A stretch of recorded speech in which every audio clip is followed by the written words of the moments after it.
Good afternoon and welcome to the first of our live stream games of 2022. I hope you've all had as good a new year as is possible under the circumstances. All the best for the year going ahead. I hope you're sitting comfortably because things are about to get a little bit interesting in our gaming session. So, this is our, I keep saying brand new, but it's not really brand new anymore. This is our newish live play stream of Fallen Kingdom Traitors Fate. Fallen Kingdom is our upcoming system-agnostic dark fantasy setting, in which, for almost a year now, the once prosperous kingdom of Elidon has languished under the boot of the usurper, the Witch King Modraine. Once a member of the King's Council, a trusted advisor to the former king, Modraine manoeuvred his pieces well before he struck. Striking bargains with witches and demons, the usurper installed those who had secret loyalties to to himself in half of the noble houses of the kingdom. And when the time came, those who did not bow to him vanished or were slain. Treachery and power play is a commonplace in the Fallen Kingdom. The several factions have risen against the usurper, from the Kingsworn to the Ravens. But can they put aside their own differences to unite against the usurper Modraine? Well, so far they've managed to put aside their differences long enough to win the first battle of the rebellion, or the first major battle of the rebellion, the battle for Stars Reach Academy. We'll be picking up just after that in just a moment's time. Just a little bit more information before we start. Fallen Kingdom is a campaign setting for role-playing games with a dark yet heroic bent. The heroes seek not only to survive in the Fallen Kingdom under the oppressive rulership of the usurper, but also to attempt to restore the kingdom to its lost glory. For our campaign in the Fallen Kingdom, we've chosen to use the Fantasy Age RPG system by our friends over at Green Ronin Games. You can check them out at greenronin.com. I'll be your games master for tonight. My name's Bryan F. Irving. I'm from Gethsemane Games, who designed the setting, and I'm also from DH9 Radio. Your cast of players this evening and their characters are Jenni Saveall. Hello, I'm Jenni. I play Sister Celeste, sword mage and member of the Faithful. Marc Saveall. You're all right in that, mate? I mean, sorry. Hi, I'm Sandreena. I'm a warrior of the faithful. Wrong game there, Marc. Yes. Can you imagine a rab in every game? Yes, for those of you who don't know, the voice he started off with is the voice for his character in our post-apocalyptic stream Pandora's Age, which goes out on a Friday. Lars Hagman. Hi, I'm Lars. I'm playing the character of Balore, who is a mage of the Guardians of Arcane Law. Marie McGowan-Irving. Hello, I'm Marie. I play Rowena Shadowend, who is a swamp witch and one of the People's Freedom Volunteers. People's Freedom Volunteers. Splitters! I'm a weird little swamp witch with a frog under my hat. Yes. And Ben Watson. Evening, I am Ben. I am playing Edwyrd, an Elven assassin who is also working for the People's Freedom Volunteers. Indeed. Ribbit. The music that you'll hear is by DH9 Radio's production unit. Some might also be by Kevin MacLeod at Incompetech.com or Tabletop Audio. Maps are by myself using Campaign Cartographer 3 Pro Fantasy software and are created for Fallen Kingdom under the guise of Gethsemane Games. Some of the character art that we're using is by Jenni Saveall using Fantasy Character Maker by Dear in Spotlight, and many of the tokens are custom made by Hero Forge. So welcome to the game. It is only the 7th day since the Resistance Moot was raided by Baron Kaled and his undead forces. In that time, the party have fled, escaped, been kidnapped by strange demonic creatures in a witch house in the woods, been attacked by were-rats, been infected by were-rats, been betrayed at Valeford and made a rapid escape, ambushed the Baron's prisoner caravan and freed those members of the resistance that were captured at the moot, fled to Starsreach and become involved in both the political machinations which have caused the Starsreach Academy to break hundreds of years' worth of neutrality and join the rebellion, and which ultimately led to the first Battle of Starsreach. They've also, I should point out, chased one of Modraine's agents on griffins, but were forced to turn back. So where we left... Sorry? Go on. I was going to say, it feels like chaos and danger just follows us wherever we go. It really does, doesn't it? It's been a hectic 7 days, it has to be said. It's been a very busy week. It has, yes. So obviously you're taking the next couple of weeks off. Only, wait, no, you're not. Because the other thing I missed out from there, you've also been visited by nymphs in the forest who told you that you were betrayed. You think, if you're understanding their prophecy correctly, that you were betrayed and that you need, for some reason they were a touch vague on, to track down the traitor and destroy them. Or visit upon them the traitor's fate, as the nymphs put it. The other thing, of course, is when you rescued the captives, there were 2 missing. 2 members of the Starsreach Academy that were taken in the forests seem to be missing. And through magic at the Academy, you've learned that one of them has definitely been held captive by Sheriff Reichenbach at Valeford. And you must have been... Yeah, your old friend. You must have been only meters from him when you fled through Valeford the last time. Kicking yourselves a little bit. You're now given some thought to launching a rescue mission. So it's the day after the end of the Battle of Starswater. Some of the towers are still smoking slightly from the conflict. The bodies have all been collected, and the Academy is now in mourning for the dead. You notice that the Academy make no difference between what side you were fighting on when you died. All of the dead of the Academy have been honoured the same way. If you can call having a quasi-religious ceremony over your remains whilst you are stored in the necromantic school's charnel house to be honoured, but that is what's happening. Nonetheless, the mages do seem subdued. They've lost... Everybody here has lost friends. Some fighting on the opposite side themselves. Many of these mages have killed friends during the fighting at the Battle of Starsreach, as the split between those loyal to the old king and those loyal to the usurper brought friend against friend, in some cases brother or sister against brother or sister. The bodies are wrapped in plain white winding sheets before being lifted into the catacombs.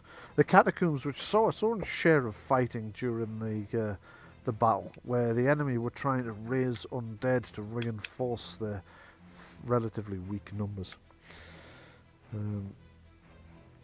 At the end of the...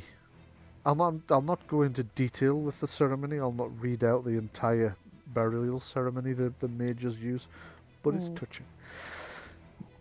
More so than you might have expected. One of the reasons I won't go into it is only one of you is actually present, because only other members of the Academy were permitted there. So there's only Balore actually sees it. Hey Bryan. Yes. You know when you were saying like they had an honourable burial, and then you were saying, well, if you can call, and then you paused. I just pictured like the mages all gather around, and then they all just like incinerate the bodies with like fireballs. No, what happens is they're all laid in the winding sheets on stone slabs, which are then slid into the walls. Surprisingly easy. Not that anyone except Balore sees this. The Chancellor leads the burial ceremony, and after speaking a number of words in the old Arcane tongue, which actually not everybody present speaks, because modern spells don't necessarily have to be recited in this tongue. But nonetheless, he uses it for the ritual meaning behind it anyway. He then switches into modern Elidonian. Our brothers and sisters who have fallen, we will remember you. Whether you fought for or against us, you are still us, we are still you. Rest now. Rest until the Academy calls you forth once more in its time of need, or perhaps in its time of research. In a time of need? Yeah. They use undead in like armies. Undead armies. Well, they've never fought a war before, so you've no idea. They've been Oh, neutral their entire history. So this is all We'll kind find out. of new. If they get resurrected for, to fight on our side of the war, Mhm. will they become liches, or they had like magic in them, or do they lose their magic? It depends what kind of undead they're brought back as. There has to really be a spark of their personality left for them to turn them into anything similar to liches. Certainly the ones that fought for Madrain would not be. They'll probably be reanimated as something much less self-aware. Because otherwise you risk them turning on you again. So yeah, they would be animated as sort of mindless undead. Whether some of the others would be reanimated as something more powerful with a sense of its own self, you're not so sure. It's never, as I say, it's never happened before. They've really only used the dead here in research whilst teaching necromancy and whatnot, and never anything else, which seems a little dark, but then this is a fallen kingdom. Everything here is a little bit dark. So you've all had a day's rest. You can all restore all your mana points and all of your, well, not quite all of your health. You can restore 10 plus your constitution plus your level in health points. Okay. And you've altered all the character sheets so it's leveled up, have you? I have, yes. I've levelled you all up. Those of you who weren't able to make the session where we did it, I just took the liberty of levelling for you. I did say originally the first 3 levels I'd level you up, and then after that you'd be free to do it yourself. Most people did. There was a couple of people couldn't make it, so I've levelled for you. So make sure you're familiar with your new abilities. I am so strong now. So I just realised sorry, I've yeah. never finished signing it at roll 20. God. So you Such haven't. Yeah, I'm I've just noticed your. Such a diddy today. It's alright, it happens. Is anybody else hearing that hiss that intermittently bothers us? Yeah. Me I too. can hear a chatter in the background. Yeah. You heard some chatter because Craig was in talking to me. I tried. I'd Yeah, not to worry. okay. The hiss has just gone, so I don't know what's happened there, but I it's can not hear it. entirely gone. No, it's just a bit quieter. Anyway, it does tend to get filtered out during the I'll just conversion talk in constantly then. OBS for the recorded version. So we'll just proceed. I'll get there. So it's the day after the battle, and you are summoned once again before the council of the of Stars Reach Academy, who are now debating their next move. Well, I can tell them ours. Sorry? I can tell them our next move. Go on then. Rescuing your one of your table members. I can't remember the title. Well, either council or faculty, because they're technically Yes, the faculty. faculty of the university. Right, okay, so that makes it a little bit easier for them, because they've got 2 things they want to do. One of the things they're going to do is the very thing that before they declared for the rebellion they swore they wouldn't do because it would break their neutrality, but as the Chancellor says, it's a little late to worry about that now. Captain Osmar, take a flight of griffins and 6 of your best sword mages and head to Starswater. Bring back the murderer. Ooh, he's getting caught. Yeah. Captain Osmar clicks his heels together, comes to attention. Says, "Yes, Chancellor." Thumps his fist, his mailed fist on his armoured chest. It's actually one of the few mages you've seen here who wear armour. Not least because, as the other mages will know, wearing armour makes it harder to cast. He turns on his heel and walks out with the 2 sword mages that accompany him just about everywhere, following him. You notice one of them's developed a limp since the battle. It's the one that was trapped in the black tentacles with him, which one of you managed to dispel fairly quickly. Think that would be Rowena Shadowend. Look, I'm just Rowena casting Dispeller fate of magic, and the fates just decided that was an unfair advantage. That's all that happened. The Chancellor nods and a thin smile crosses his lips. Such are the fates, and such is magic.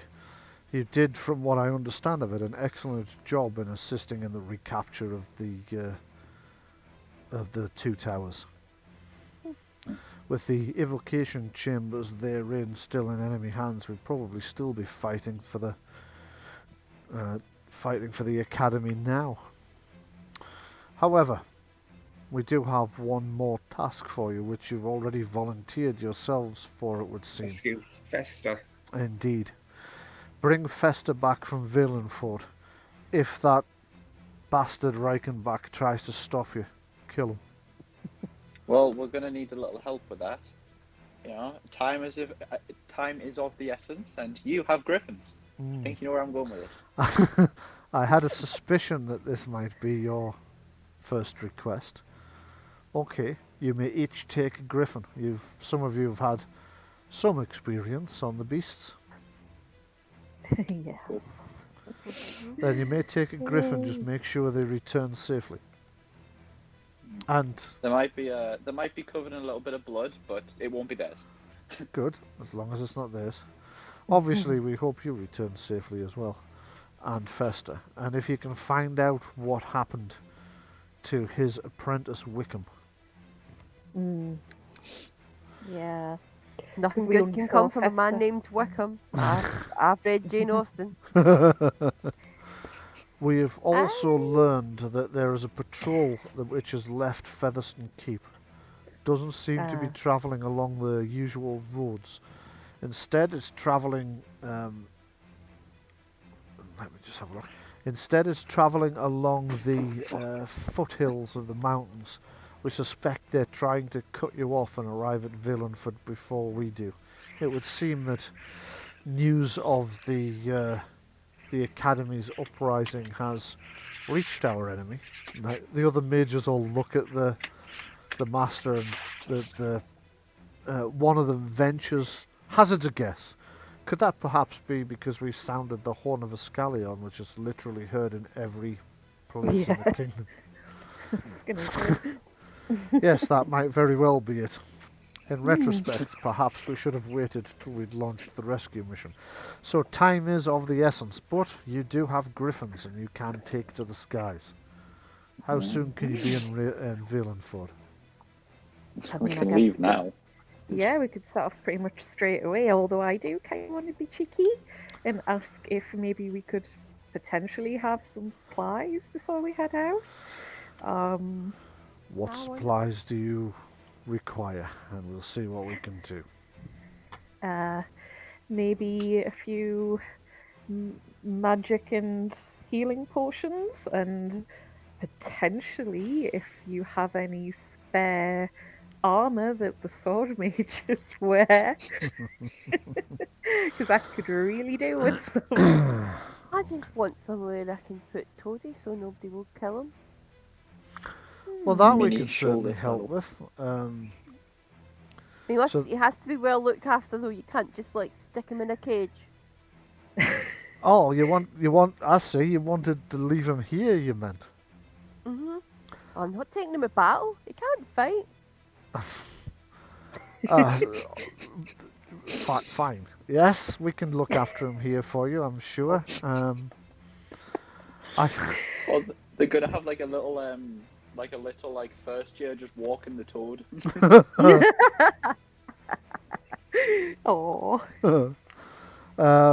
Let me see who's He's likely very to angry take. if I come back and he's not okay. I wonder if there's something that you could get for him, like a little, kind of like a bag of holding where it puts him into a pocket dimension, but it's like a nice little room for him with food and water and stuff. I think that'd be really adorable. The mages all kind of look at one another and shrug, and let me see. That's your new plot hook, Bryan. Yeah, Pocket dimension for the toad. Solomon shrugs and says, "Actually, yes, I could create such a thing. Small enough for your familiar. I see no problem. It will be ready He's for a your pet, return." not a familiar. A familiar helps you with spellcasting. Toadie's just my pet. Oh, I see. I assumed. I just assumed. 'Cause Well, she's a witch. Nonetheless, we can have this ready for you when you return, or Well, I mean, it's shortly just a thereafter. suggestion. It's up to Rowena, I think he should stay because if I don't come back, they can release him into the wild. No, I mean, we can't have it ready for you until you come back. Mhm. We could create it for you. We keep him here till then. Okay. If someone can be found who will look after him. Vice Chancellor Selenica shrugs and says, "I'll look after him. He can stay with me until you return safely." Oh, pet frog. He's so cute. So, what about the potions and armor? Well, Perhaps? since you did assist in the recapturing of the alchemical school as well, it would seem somewhat unfair of us to refuse you the use of some of the products.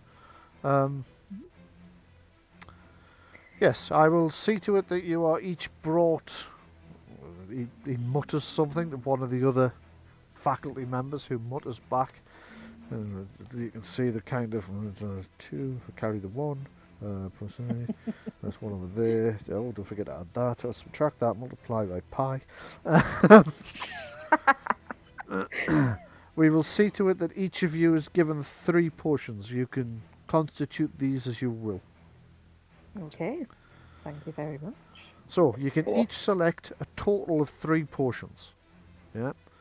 They can be any combination of healing potions or mage potions, magic potions. Okay. I'll take mage potions. Okay. I'll take healing potions. Okay. So I'll take 2 Yeah. healing and 1 magic. right you are. Yeah. So the healing potions, when you drink a healing potion, it restores 3d6 plus your constitution in health. D6 plus Wait. Okay. I'm waiting. What am I waiting for? For me to find where the inventory is so I can... Ah. Okay. I'll just stick it in. Here we go. 3 healing potions Okay. equal 3d6. You know, I'm taking 3 of them because Okay. Yeah. I obviously don't need. Take 2 mage potions and 1 healing. Yeah, no problem.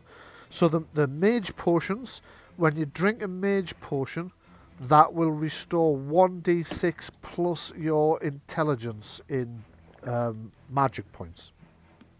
Okay. You said the healing potions was 3d6 plus con, didn't you? That's correct, yes. Healing Yeah. potions are 3d6 plus con. Mage potions are 1d6 plus intelligence. Okay. So each of you can carry 3, and each of you can borrow a griffin, but they do expect to get them back. It'll be very suspicious if I'm oh mine died. Sorry. Nice birthday. And then I've just got him hid under a tree. Nice birthday. Yes. As for your armour, there is a difficulty with wizards and armour that interferes somewhat with the flow of magic about us. The Yeah, sword I won't mages. have any. Yeah. Sorry? You're not I going to won't want any. Right, you are. The sword mages, well, they simply deal with the problem. They expend additional mana to force their magic through the resistance of the field caused by the armor. But, however, let me just give this a check.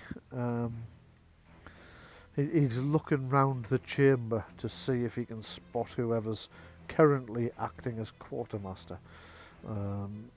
Or, to phrase it another way, the games master's looked something up in the rules.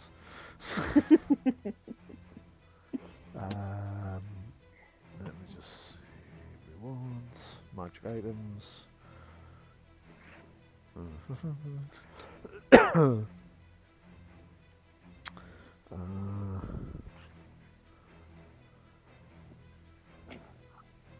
Okay. You do tend to get into a lot of fights, don't you? So Yeah. you're a sword mage yourself, aren't you? Yes, I am. And I thought I could get away without having armor, but it turns out that I probably could. You're So- rethinking that now, are you? Yeah. Yeah. How about a shield? Maybe. Are you skilled in the use of a shield? No. Okay, so it would only add 1 to your defense. What would that take your defense up to? 13. 13. Okay, that's not bad, but we're not really getting where we want you to be yet, are we? So I'm not sure they're No. going to be able to help you If off they the could- shelf, as it were. But again, they might be able to have something created for you. I mean, I wouldn't want anything heavy, just relatively light. Is it possible to get armor like leather and then enchant it in a way where it doesn't interfere with the magic?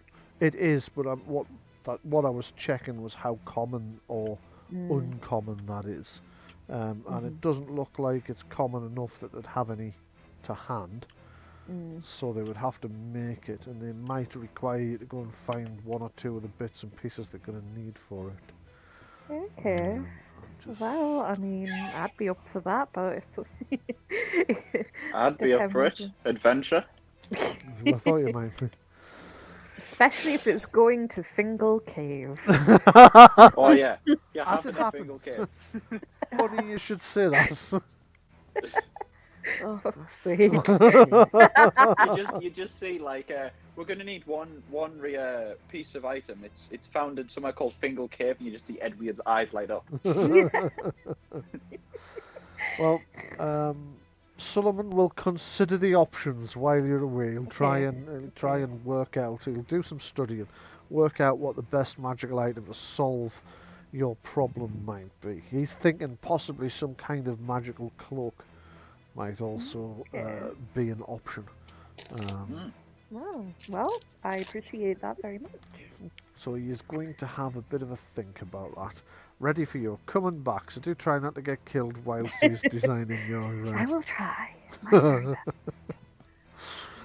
Okay, so does anybody want to do anything else before you head off to on your long mission? Oh, I should have known. We've started the game and the cat one's fed. Oh.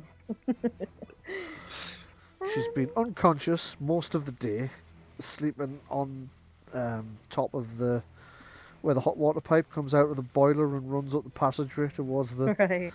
bathroom. Her fleece cat bed is positioned on top of that because that's where she likes it. So she's been tucked away inside that on top of the hot water pipe, enjoying the heating all day. But she's obviously heard my voice and gone, aha, Daddy's distracted. Now I'm going to go and get fed. Okay, anyway, what would you like to do? Was there any other preparations you'd... I'd go and pick the best looking griffin. You're going to pick the best looking griffin. Okay. Was that does it have to be the prettiest one? This one's got nice eyes. I want the grumpiest looking griffin because they'd I be would say the adorable. Absolute biggest one, because Edward's like that. Okay, so what are the names of the griffins that you take? Oh Steve. no. Steve! Steve the Griffin. It's my dad's name. Bobford and Bobina. Well, you got to tell me what's the gender of the bird, and then I'll give you a name. Female. Oh, okay.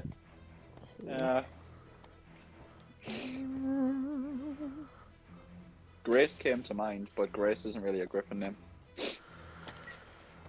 Never mind. Right, mine is going to be called Umbra. Umbra, right? Yeah. Okay. Okay, so let me just double check your character's name because I was confused yours and Marc's. Celeste. Yes. So Celeste, your griffin is called Umbra. Yep. Sandreena, what's yours called? Sorry, what's my what, sorry? What's your griffin called? Sorry for anyone listening to my headphones. Oh god.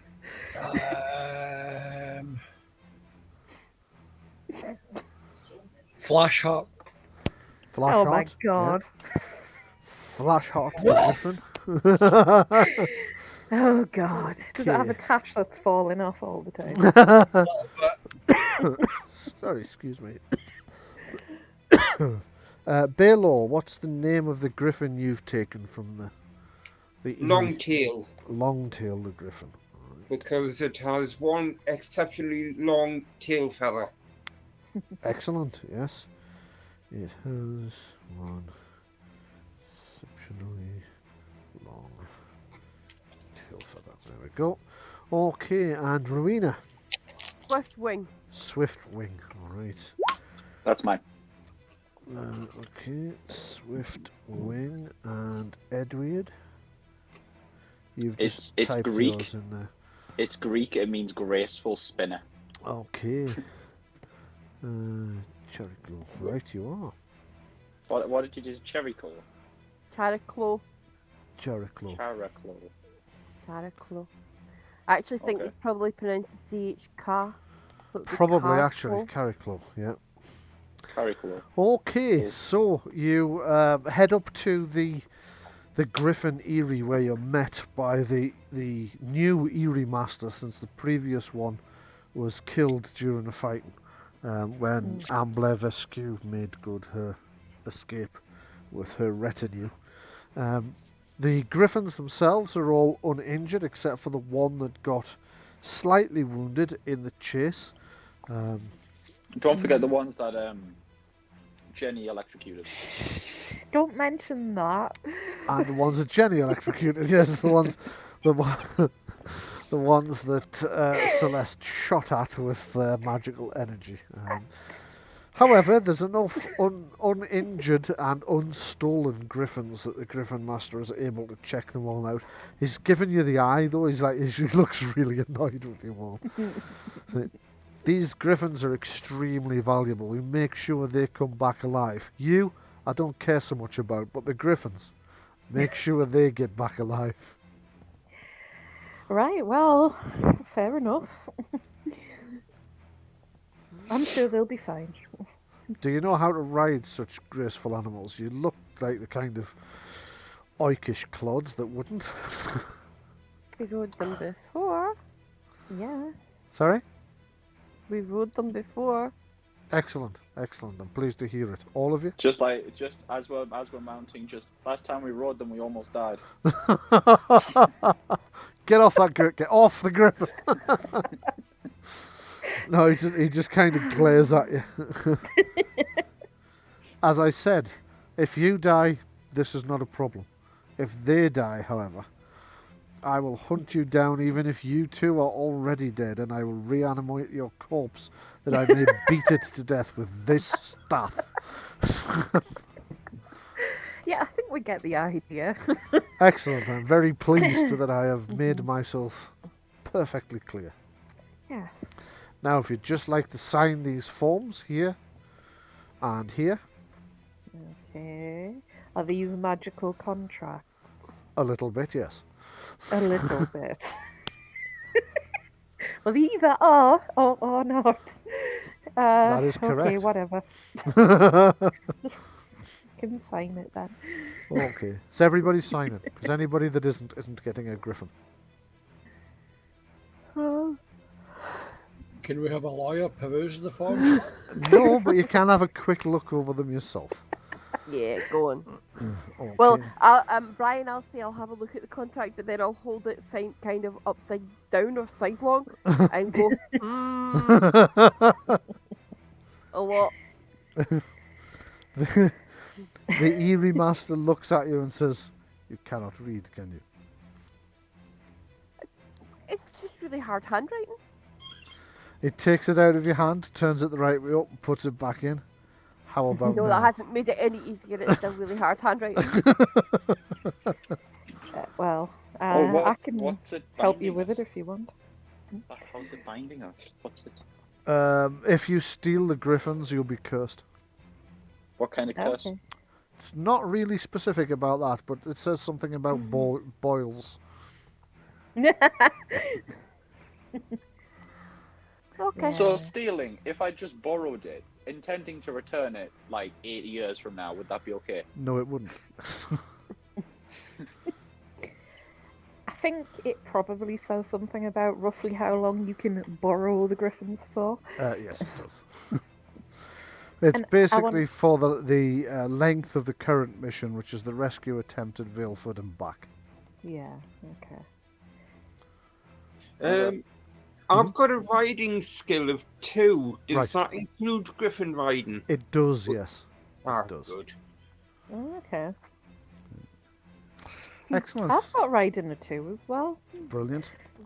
Okay, so once you've all signed your parchments, it gives you a brief instruction about how to ride griffins. You discover that actually the first time you weren't doing it entirely correctly, but you weren't doing it entirely incorrectly either. You didn't know about all the commands that are possible with griffins. Okay. The beasts are very intelligent and they can understand human speech. Flashheart goes, "Ah!" Oh my god. Not quite. You can see that Umbra like shakes its head. Milk a male griffin. Sorry, say that again?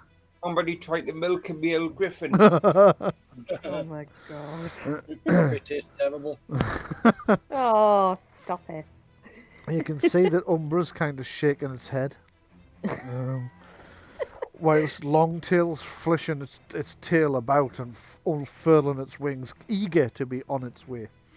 Eventually you all mount up and launch yourselves out of the Griffin Eyrie, out into the wide blue yonder beyond. And give me all a riding roll, please. So that would be Or dexterity actually riding. plummet to the ground. I don't have any riding skills, so I'm just going to click dexterity. Just dexterity, yeah. Oh well. It's okay as long as you don't get 7, in which case the Griffin's going to go wherever the hell it wants, like less than 7. Oh, Balore was. Yes. Balore, you're finding the Griffin's a little bit difficult to control at first. You also seeming to be a little bit willful. And when everybody else launches out of the Eyrie and bears round to the east, Longtail launches and you try to turn it to the east and it just heads off north. It's like, fuck you. It takes you about half a mile or so to manage to convince it to listen to you, and it bears round and catches up to everyone else.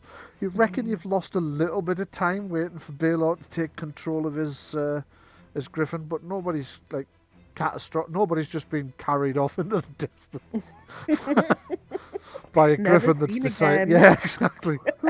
By a griffin that's just decided, fuck this, I'm going somewhere else.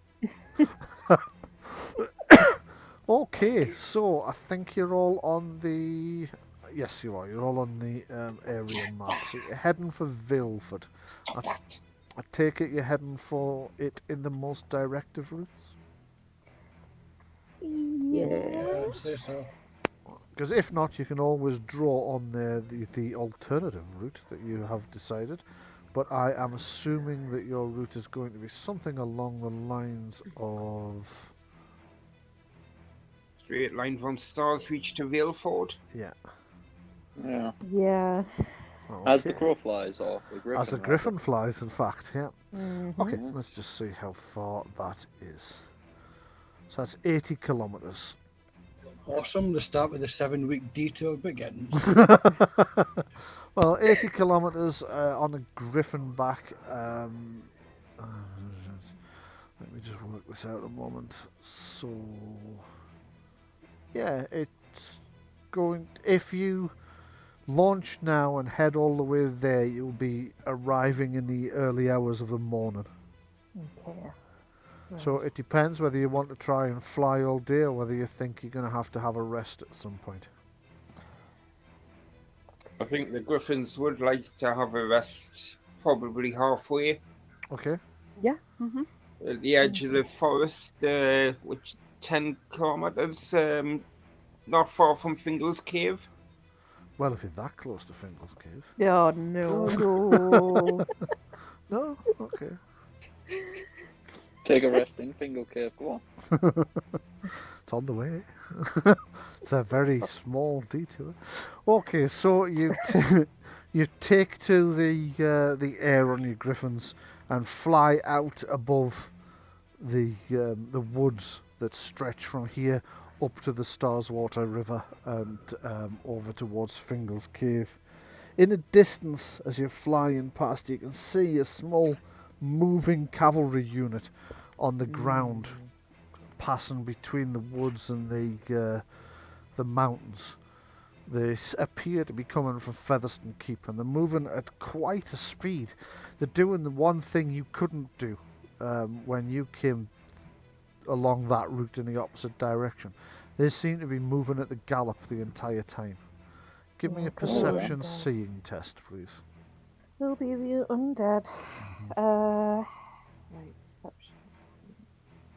Is that all of us or just? Anybody who would like to take a closer look at them. Okay, so everyone except Rowena, who's currently clinging on for dear life on the back of this griffin. Thanks, birthday. Don't drop me. The rest of you notice that the reason these things seem to be able to make such good speed is they're not going to need to rest, because both rider and mount are entirely skeletal. Well, that's a problem if they're trying to cut us off. Yeah, trying to intercept us. Why don't we do a bit of maths and see how long it's going to take them to get there? You could give it a try. Give me a... Oh, this is an interesting one. It's definitely Navigation. going to be based... Yeah, why not? Navigation. Yes, intelligence navigation test, please. Only if you actually have the navigation focus for this one, though. I do. You do. Nice one. Oh, and with stunt points as well. Well done. Okay. So, you reckon the speed your griffins go, if you take a slightly shorter than normal rest overnight, you think you can beat them to Valeford by about an hour and a half? Okay. That gives us a bit of wiggle room, doesn't it? Gives you a little Yeah. bit of wiggle room.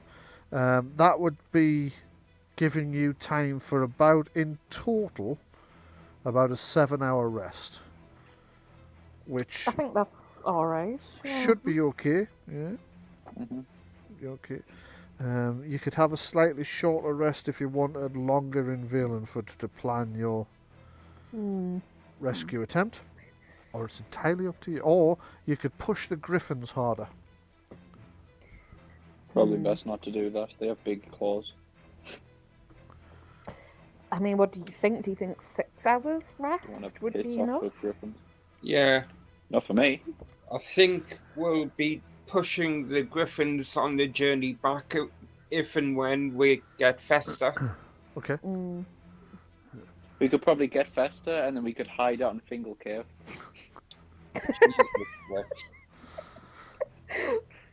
Okay. So you're going to take a brief rest. Are you camping in the woods or up in the mountains? Oh, I'd say. Well, I mean, it might be a bit last time we were in the woods, they weren't particularly happy about us being there. I had to persuade them not to murder us, I guess. But So are we all gonna go camp in maybe the mountains? Okay.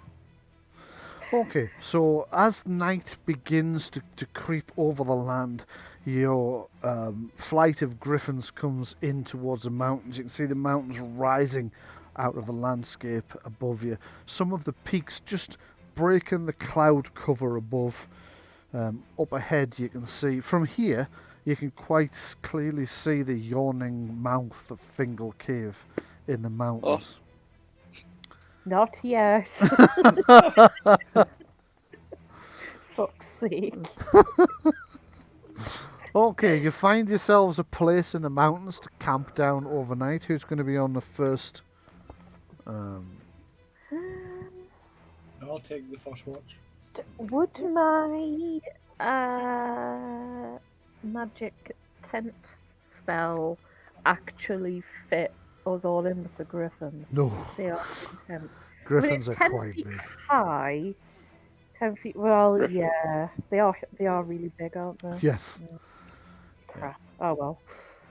I mean, we could fit us in it, and the griffins could be outside, but You could do, yeah. No one's gonna fuck with 5 griffins, are there? probably you would hope not. not. You would hope not.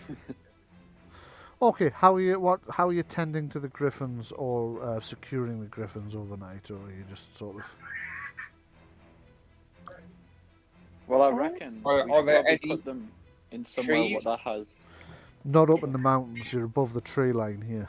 Right. We should probably put them in some sort of cave. Keep them warm. Oh my god. You're a good few miles from Fingal Cave now. Are there any other caves or like? There might be. Give me a perception searching test, see if you can find another cave. that don't have like beasties. Right. Ah, so- well, not having beasties, that's an entirely different question. But let's see if you can find another cave, and then I'll decide how much trouble you're going to do. We just well, ask the I Wait, probably you said griffins were intelligent. What Yeah. if I ask the griffin? Did you see a cave on the way here? From nearby. Can you take me to the cave you saw? I'll jump on him again. Right, with a beating of its wings, it launches itself into the air and takes off. It sails around in the air and then comes down slightly to the south, about 1.5 miles away. It's now quite dark. Give me another riding test just in case. Okay. Yeah, you're fine. Okay, so you found a small cave, or rather your griffin has found a small cave, which actually seems as if it'll be suitable. You spend the night in the cave. It's surprisingly quiet up here in the mountains. There's not a great deal. There's no animal sounds. There's not a great deal of other noises except for the griffins themselves. At night, the griffins kind of settle down, and after a little bit of cawing at one another, they eventually all go to sleep in. You know when cats sleep in a cat pile? Mm-hmm. Yeah, they kind of do that. Aw. So they're Thank all you. piled together. Now, who was on guard duty on the third watch? I'm separated from the group now, aren't I? No, I'm assuming everybody followed you in. Yeah, whilst we would have Oh, okay, followed if we found somewhere. Well, I we don't hadn't need worked- much sleep, so like if I get a couple hours, then I can just stay up. Okay. Okay, so we'll say you're on watch for the third. Give me a perception hearing test, please. Does it have to be hearing? Because I have night vision. It has to be hearing. Not very good. Okay. As the night drags on, you hear nothing at all except the occasional rustling of griffin feathers as the griffins shift in their griffin pile, and the occasional snoring from one or other member of the party. Occasionally somebody's equipment gets knocked by a foot or whatnot, and you hear some clanking here and there. But you don't hear the approach of the dangerous, heavily armoured, bestial creatures creeping up the side of the mountain towards you. Is that a trot? Is that a trot? And what was that, Jenny? What, sorry? You know what I said. As the light begins to touch the far horizon, you arise and brush yourselves off, quickly wash down, grab something to eat, but don't stay long enough to cook a full breakfast because you know by now the enemy is bearing down on Valeford. As you wake your griffins, saddle them up, and begin to move towards the exit, this is the point at which the creatures that Edwyrd didn't hear have the perfect opportunity to ambush you. So as you emerge from Fingal Cave, it's just as well, you all think, that the reason Edwyrd didn't hear anything creeping up on you is because nothing was. Wow. You're such a kid.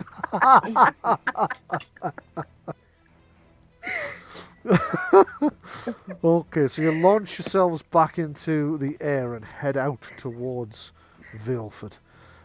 Travelling at again a fair rate of knots. Give me, because you want to beat these undead. You can. Yeah. There's two separate sets of dice rolls I would like from you at this point. First of all, could I have a perception seeing check from anybody who would like to make one? You don't have to make one, but if you'd like to make one, please do. Why wouldn't you? Why would you not want to make one? Well, let's just say I once did an adventure where they were being stalked by a Gorgon, and passing a seeing test could have been fatal. Yeah. Huh. Makes sense. Okay, so Sandreena has spotted him and Edwyrd has spotted them. The rest of you haven't. But you see the cavalry unit that's approaching is already roughly level with the cock and crow. Okay. So they're making good speed, unfortunately for you. This, you warn the others, and this spurs you on to drive the griffins perhaps just a little faster than you might otherwise have done. Could everybody give me a dexterity riding test, please? Bloody hell. Oh, Balore. So, Balore, you're going to arrive there safely, but And much quicker than everybody else. you're going to arrive there safely, but you are feeling incredibly airsick by the time you get there. So all of your actions will, all your dice rolls will suffer a -1 penalty, except damage dice. Right. For an hour after you arrive at Valeford, because when you get there, you're going to be feeling really, really airsick. The rest of you, Rowena, you're not feeling too great, but you are managing to just about to keep the whole thing. Luckily, you didn't have much breakfast, so there's not a great deal to come up. But you are just feeling a little bit green around the gills when you spot in the distance the town of Valeford, and I should. I'm have having that. a conversation with my griffin at this point. Okay. Not that I know they can... They understand your speech, but they can't speak it back to you. So everybody see. Oops, a daisy. I zoomed out a bit far there. Can everybody see the new map properly there? Yeah. Yes. Excellent. So that's I see Valeford. some That's text saying coral Corral. as well. Coral. Coral has a Standing single R. stones. Standing stones. So that's what Valeford looks like from the height that you're at. You're Nice down. coming in from the sort of bottom right-hand corner. Okay. Well, I guess we should try and land as close to the jail as possible, maybe. Or Could land on the jail. could land on the jail. Don't want to get the griffins too hurt, though. That's the thing. Okay, so you're low Just enough to 'cause be it's- seen by people, is what you're trying to tell me. Yeah? I want to know Well- what this little house is in the top right of the map. It looks very out of place. Why out of place exactly? Because it's by itself. You know, it's secluded. There's Yeah, definitely you do- something going on. You do get houses that are like farmhouses, crofts, that sort of thing. Hermitages. Yeah. Well, how light is it at the moment? At the moment, you've arrived relatively early in the morning, so it's fairly bright. I Okay. do quite like the fact that someone has helpfully painted a measurement scale on the grass. Why don't we just near the church ruins? Sorry, say that again, Lars? Why don't we just land near the church ruins? Yeah? Could do. You know what would be a really fun idea? What's that? One of us gets arrested and breaks out from the inside. Possible. Doable. Well, I think with the way it went last time we were here, we wouldn't get arrested. We'd probably just get like murdered on the spot. So Yeah, there is that. I do actually kind of wonder if that would work, because you could sneak your way around, but you know, killing people's cool too. bearing in mind, we've got to figure out. We've got to actually get into the jail. Mhm. Could the griffins help us with that? If it's made out of The, something they could tear apart. the jail itself is primarily built from wood. It's quite heavy wood. It's quite Yeah. heavy hardwood, but it is nonetheless wood. When I say wood, it's split logs. It's not like planks. Okay. So it's not the sort of thing you would want to try and tear apart with your bare hands. Yeah. Or kick your way through. You wouldn't have any success doing that. It's, Yeah. it's If we sturdy. It's fasten like a half. rope- Sorry, say that again? Because if we fasten ropes to the jail bars, Yep. assuming Yeah. and tie the other end to several griffins, I'm sure their combined strength can tear the wall off.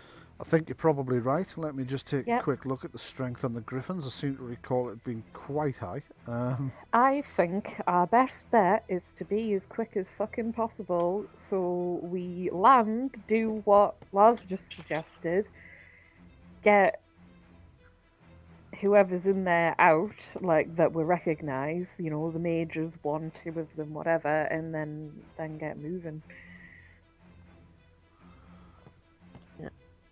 Because I we're going to agree. be seen anyway, seen as it's daylight, and it'll make noise and all that sort of thing. So just do it as quick as possible. Just trying to See, find when where I'm I put- flying over the sheriff's home, Brian, Yes, Can I we mean, shit on it? can I have can I have Swift Wing do a great big poop on it? Yeah. yes, I don't see why not. So as you circle across the sheriff's house, Swiftwing unleashes upon it. You can see somebody standing on the tower, kind of looking up with a telescope. They're not having a good morning. They're about to not have a good morning. You imagine to yourself in your head that they're probably going, that's strange. The closer that thing comes to us, the more it looks like about 1/2 ton of griffin poop. They realise what's coming and like dive down the stairs as the griffin splat hits the top of the tower and just across the roof of the sheriff's house. You do realise that this means you are now going to have to. You have kind of announced your presence. You've been spotted by somebody at the sheriff's house. Now would be a really good time to come up with exactly how you're going to do this quick, because you're going to have to be in and out. I'd imagine like Yeah. an hour's worth of careful planning and stealthing around the. No, just come in, No. shit on the sheriff's house. Dive bomb the jail from the air and run for it. I think at least one of us should stay circling around the sheriff's house until he comes out, and then try and pick him up and drop him from a height. Yeah, okay, that's an option. Whilst I've the got others, unfinished business with the sheriff. I need to kill him. Drop him in the pigsty. yeah, drop him in that lake over there, that pond or whatever. I have an unusually difficult amount of time finding where the hell I put the stats for the griffins. There they are. Should have thought of the master sheet earlier, shouldn't I? Right, okay, so griffin strength was the question, yes? Shit. So their strength is 5 and they have might, which gives them +2 to strength might tests, which means if you were to, they're stronger than horses. If you were to tie well, about the same strength. If you were to tie a rope around the bars in the windows. One griffin might not get it off, but two certainly would. Two. Right, okay. Right, well... However, things are now escalating because you can hear shouts of alarm from inside the sheriff's house. You can see somebody in the jail is kind of looking out to see what's going on, so they're now alerted to your presence. Right, well, I say two go down to the jail and try and do the thing. At least one round the sheriff's home. Before we start any of that, Hands of Fate. Right, Yeah. go for it. Make a Hands of Fate test. There you go. Okay. I was going to ask, if the sheriff pops his head out, can I try and take a pot shot at him from where I am? And that's Puppets with Fate. You Oh, can, yes. I had genuinely not imagined the fighting was going to start this far out, so we might not have a map for around the sheriff's house, but we do have one for the jail. But we will manage. We will adapt. We will overcome. So, Rowena, your Hands of Fate. Oh, you've cast both hands and puppets. Oh, you Jesus, got right. 6 on both. Ouch. Oh, right. Okay. So that is Bloody hell. 7 points in your Hands of Fate and 6 points in your Puppets of Fate. So yeah, that's a bit of a thing. Sorry, just a second. Bit of a 15, boost 15, for us, isn't it? 17. Yeah. While I'm filling out pools, I'll just transfer the complication pool over from last time. Okay, so the rescue attempt on Festor has begun. Rowena, you've cast 2 spells and shat all over the sheriff's house, or I should rather say that your griffin has shat all over the sheriff's house. So what are the rest of you doing whilst Rowena's doing these things? Well, I'm heading to the jail. Okay. Well, Festor will recognise me if he's there. He will. Yes, you're quite right. I want to finish off the sheriff, so You wanna I'm try going to and- wait. I'm going to wait for him to pop his head out and see what's going on, and I'm going to try and shoot him from my griffin. Okay, so I'll just move Balore over to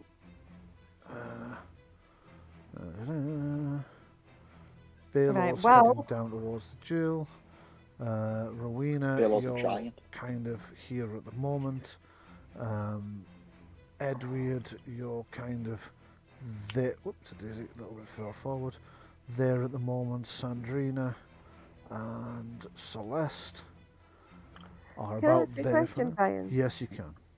Manipulate Fate, can I cast that before the battle the way I can with hands and puppets, or do I have to wait till I'm in? Well, technically, I'm counting this as the encounter has begun, so yes, you can cast it now if you'd like to. However, that would be your 3rd spell, so you are going to have to allow me to have the Yeah, other. that's the why other I'm side asking. I'm react not to you. doing. I'm just going ahead and cast it. I'm waiting Yeah, no to problem. sort these things out.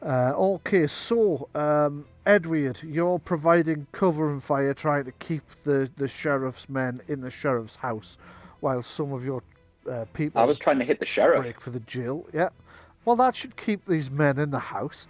Okay, so the sheriff and his escort, you can see them emerge from the house, dashing or trying to dash. So the minute they come out, give me a perception test. Perception seeing test, please, to see if you can Everyone. tell the sheriff from the. Sorry, no, just Edwyrd. Right. Yes, you can tell which one's the sheriff. Good, good, good. So if you would like to take a pot shot at the sheriff, you can. I warn you, he might very well shoot back. That's fine. So can I aim? Yes, you can. Then add 3 onto that. Okay, just give me a second. I'm still looking for the sheriff's stats. Well, No- it's a 20. There's a Nobody 20 is hit him. quite where I expected them. Sheriff's men. Deputy Oh, sheriff. fuck. Ah, I forgot Sheriff it. Reichenbach. Actually, instead of aiming, I was going to do something else. I forgot it. Sorry. I was going to do the, that thing so I can do extra damage. That thing so you can do extra. I'm not quite sure. What's it called? It's a mark target thing. Mark Taking the your death. sword out of the scabbard. No, he's using his No. bow. Oh, the Mark hunter's of death. mark of death. Yeah. Mark of death. You want to do that instead of aiming, or? Yeah. Yeah, please. Okay, give me an intelligence check, please. If you get higher than 13, then you remembered to do that instead of aiming. Oh my god. Oh, well. So you aimed, so you got the plus whatever it was to hit. 3. Well, it's Yeah. not the end of the world. So Yeah. you hit, but you did score 4 stunt points. What would you like to do to the sheriff? I want a rapid reload. Yeah. Then I want to lightning attack, and then I want a rapid reload again. Oh, shite. Right, okay.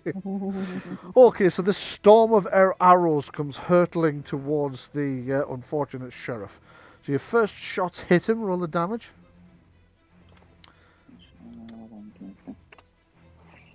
10 damage for the first one. Jesus. Right, okay. And So then the as he second comes shot- out of the door, boom, bang! This arrow hits him right in the shoulder. Ah! Boom! does You a- fire does another. a 14 hit him? A 14 will also hit him. Yes. You Then he'll did. take an extra 9, so he's took 19 damage. Oh God. Okay, so true to my word, the sheriff is going to return fire and use his second reaction to get back under cover, but he's going to open fire on you first. So he's going to use whichever spell he feels will be most effective. A sleep spell. He's Just fall out the going, sky. well, you see.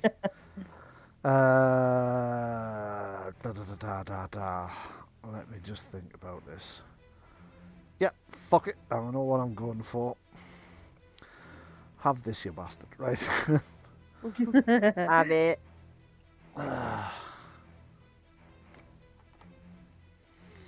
And total Oh, nice shite. Oh, This that's a happened the good- last time you fought this guy as well. He just kept rolling loads of really low dice rolls. Okay, so obviously being shot twice has distracted him somewhat, so he's now dashed back inside the building. Those of you who are heading over to the jail itself, I suppose I should move. So who have we got? Jenni, Marc, and Lars are all heading over there. So if I Whilst we're heading over, can I cast my arcane shield on myself, please? yes, you can. It's only a minor action anyway, so... Oop, that'll do it. Okay, so I'm dropping you into this map over here, which is an entirely different scale and size. So let me just give me a moment. There we go, and I need to drag over your character sheets. So PCs, Celeste, Balore, and Sandreena. Yeah, I'm also going to cast Hero's Inspiration on Balore and Celeste. Okay, go for it. Okay, What does that give us? Well, we'll see if he casts it first. Fair Yep. enough. That's cast. That's a Gives you miscast. gives you plus 2 in your next ability test. That's a miscast. Your target number was 10. You only rolled 9. Yeah. No, Unless... Unless. Um, Oh shit! Yes. Yes. Yes. Have a Hands of Fate point. Okay, so that's a pass. So take the appropriate number of mana points off, and you can finish telling Jenni about what the spell's just done. It gives you plus 2 on your next ability test, no matter what it is. Okay, excellent. Thank you very Right. much. So these guys now know you're coming. And that's for Balor as well as Sandreena, Celeste, sorry. Okay. Right, well, I guess it's Balor and Celeste who'll be trying to pull the jail bars off then. Okay. So what I'm going to say is Balor, Celeste, and Sandreena, could you give me initiative tests as soon as I open this up, please? And wait a minute, I'll just need to wipe off last week's. There you go. Could you give me initiative tests, please? Remember to click your token. Remember to click your token.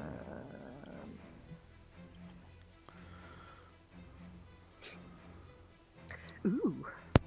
I'm the only one on the list, so have people not clicked their token? You're the only one on the list because you're on a different map. So you can't see anything Am I? that's not on the map you're on. I didn't click my token though. You didn't click your Oh. token, I right? get 14. I don't think anyone did except me. Because I'm the only one on the turn order. Okay, so So Balore needs a turn adding. Lars, what did you get for Balore's initiative? Let me see. Initiative 12. 12? Okay. Needing it from me as well. Nope. Only needed for the people that are storming the thing. Because at the end of every round, I'll ask you what the rest of you are doing. Okay. So that is Sandreena. Add turn. Sandreena, what's the initiative you rolled, please? 14. 14? Okay, so don't actually need Edwyrd on there, but I'll leave him on anyway. I'll add the I feel like I'll be item, going into combat. combat round, and we'll adjust it to increase by 1 each round. So we'll add that, and I'll set it to 1. Combat round 0. And I just need to roll the enemies now then. So, starting with the sheriff's men. Where are they? I mean, I'm hoping that whilst me and Balore set up the rope, Sandreena can maybe attack anyone who's trying to, like, and her griffin. Right, Maybe. yeah. That's just a thought. Okay, so sheriff's man initiative. And sheriff's man initiative and sheriff's man initiative and They're doing terrible. I don't know, I can't see it yet because I'm on a different unit, so we need the deputy sheriff initiative. And finally, I need He did alright. the doggo. Doggy. You guys are gonna have to kill a dog. That's Well, that'll be Then that'll we... be Celeste. I killing can the just dog. try electrocuting it and hopefully Yeah. it'll keep it away. horrible person. Look, I don't mean to deliberately electrocute adorable animals, but it's better than killing them, right? Okay, we'll say that, shall we? So, round 1, Celeste, what are you doing? Right, can I see, because I can't tell on here, where the jail bars are? Okay, so And while you get to the jail bar, have a quick look in to see if we've got the right cell. right, Yeah. so yeah, you see the two bits that look different from where you are. You can actually see through one of them from where you're standing, but you'll notice Yeah. that the wall itself is wooden, and then the bars for the windows are a sort of slate grey / blue colour. So the Yeah. problem you've got, the windows are there. The bars are wide enough you could get an arm through. That's not an issue in and of itself. The windows are about half a metre wide and less Yeah. than that high. Which means whilst you'd be able to pull them out, you'd need Yeah. somebody damn small to be able to climb in or out through those windows. Okay. Shit. So unless you're Right. pulling away a damn sight more than just the window, you're not going to I be able to mean- get in through them. I'm wondering if we do pull them out, it would pull some of the surrounding area. It's possible. It might damage the structure enough. Okay. I mean, if you bring too Well- many of them down, it might bring the roof down on the guy you've come to rescue. Wouldn't it be fun? Can I try, like, low circling round the building to see if I can see what's through each of the windows? Yes, you can. Let me just spot. If all you're doing is moving, then your griffin will be able to move 20, 30, 40, 42 squares. Holy shit, right, okay. So the whole fucking way around, probably. Yeah, I would think so, yes. In fact, right. just give me a second and I will check that for you. But that would use both your major and minor movements to do that. Okay. Well, we need to know where he is, so I'm going to look through.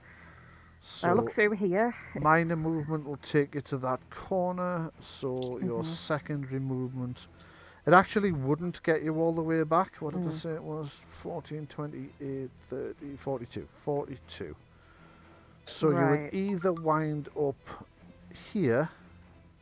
Oh, so it's not pinging. Hold on. You'd either wind up where I'm pinging now if you went anti-clockwise around the building, or you would wind up there if you went clockwise around the building. I think I'm going to go clockwise. Okay, go ahead. Because that messes with my OCD a bit less. Oh, okay, no problem. Right, so... Right, there's a guy in there, so he can fuck off. Yes, that guy is loading a crossbow. There's some guy in there. Can I tell? I don't know if that's Festor or not. Some guy there. He is chained to the wall, so you're suspecting he's probably not one of the guards. But beyond him, you can see 2 guards and a man who looks similarly equipped to the guards. He's physically smaller, but he's in more expensive clothing. Right. Okay. Maybe the deputy. Through that and see a dog. I'm gonna be shouting back what I can see as I go through the windows. Okay. Oh, hang on. That's Festor, isn't it? That's Yes, Festor, yeah. That's Festor. Right, I'll shout, I found him, and I'm gonna land the griffin and myself here, dismount, and try and get started on wrapping things around them. Okay, just give me a second. I'll give you a griffin. I'll just Gonna give it a from try. the If that griffin. doesn't work, then we'll have to do it the harder way. Okay, well, it took you one of your actions to get there because you went that way round. But you then have to land, so that'll be your second action. So you've landed, and your griffin is here. I'm just going to give you control of this griffin, controlled by... there you go. So you should now have control of that griffin. So next up is Edwyrd, who's actually not involved in this fight. You're still pinning the enemy down. Is there anything you want to do? Aside from shoot things, no. Right. Well, you could shoot one of the guards possibly, but the sheriff's ducked back into the building. Yeah, I'll shoot one of the guards then. Okay, go ahead. Just take out however many you can, really. Exactly. If I kill these guys, then I can at least stop them from reinforcing you. Yeah. 15. 15. Okay, so that shot has hit one of the guards as he's trying to provide cover for the sheriff. So as the sheriff tried to cast his spell at you and then ducked back in, the 2 guards are kind of forming a wall in front of him, and your arrow slams into this one. Go ahead and roll it out. At least a distraction, isn't it? So it is, yeah. Also, you got 5 points of stunts again, you stunty wee bastard. So this would be, I wasn't aiming, so I'll have a free reload. Yeah. That I'll use to instigate my lightning attack for 2. Okay. And then I'll rapid reload, I guess. And then I've got 2 left, which I can then use for an extra d6 of damage. Okay, go for it. Bloody hell. Okay. So has anyone seen Hawk the Slayer? You know, Yes. the speed the elf in that fires. yeah. Because this guy's gotten 4 shots off in 2 combat rounds. Oh no, he's the right fucking show off. Okay, so that's 17 points of damage to one of the guards, yeah? Yes. And Okay. then can I lightning attack a second guard and do the d6 damage on that guard? The mighty blow on that guard, I mean. Yes, you can. Okay, cool. So the first guard, you've shot him through the side. He's like howling in pain with his arrow straight through his side. He staggers back into the building with the sheriff. Lots of blood. And you have... And then the other one is taken 14. So you shoot the second guy through the... It hits him in the chest, but at an angle, so it doesn't manage to hit his heart or puncture his lungs, but it's left him very, very badly injured, with some injuries that are going to require some surgical attention, so he goes staggering back inside as well. So you've pretty much got the sheriff and the men who are in the sheriff's home pinned in their home at the moment. Yep, that's the idea. Yeah. Whilst meanwhile, over this way, we have the sheriff's deputy who has seen you. Now, they don't actually have the crossbows on their character sheets, but there are crossbows in the weapons locker, and you did spend enough time making it obvious you were coming that these guys are all armed with them now. So, Isn't Rowena over there as well? Shouldn't she be on the initiative? Well, I did say I didn't want people who weren't on this map in the initiative, but you know what it's like trying to stop Ben doing anything. I did say at the end of the round I would go to the people on the other map. But I mean, Marie, if you just want to roll your initiative and add it to this, we can do it that way if you prefer. No, that's fine. So when I call the end of the round, remind me it's definitely your go at that point. Okay, so Sheriff's Deputy... Okay, so here, I'll just fill in his crossbow stats. Crossbow, and let's see now.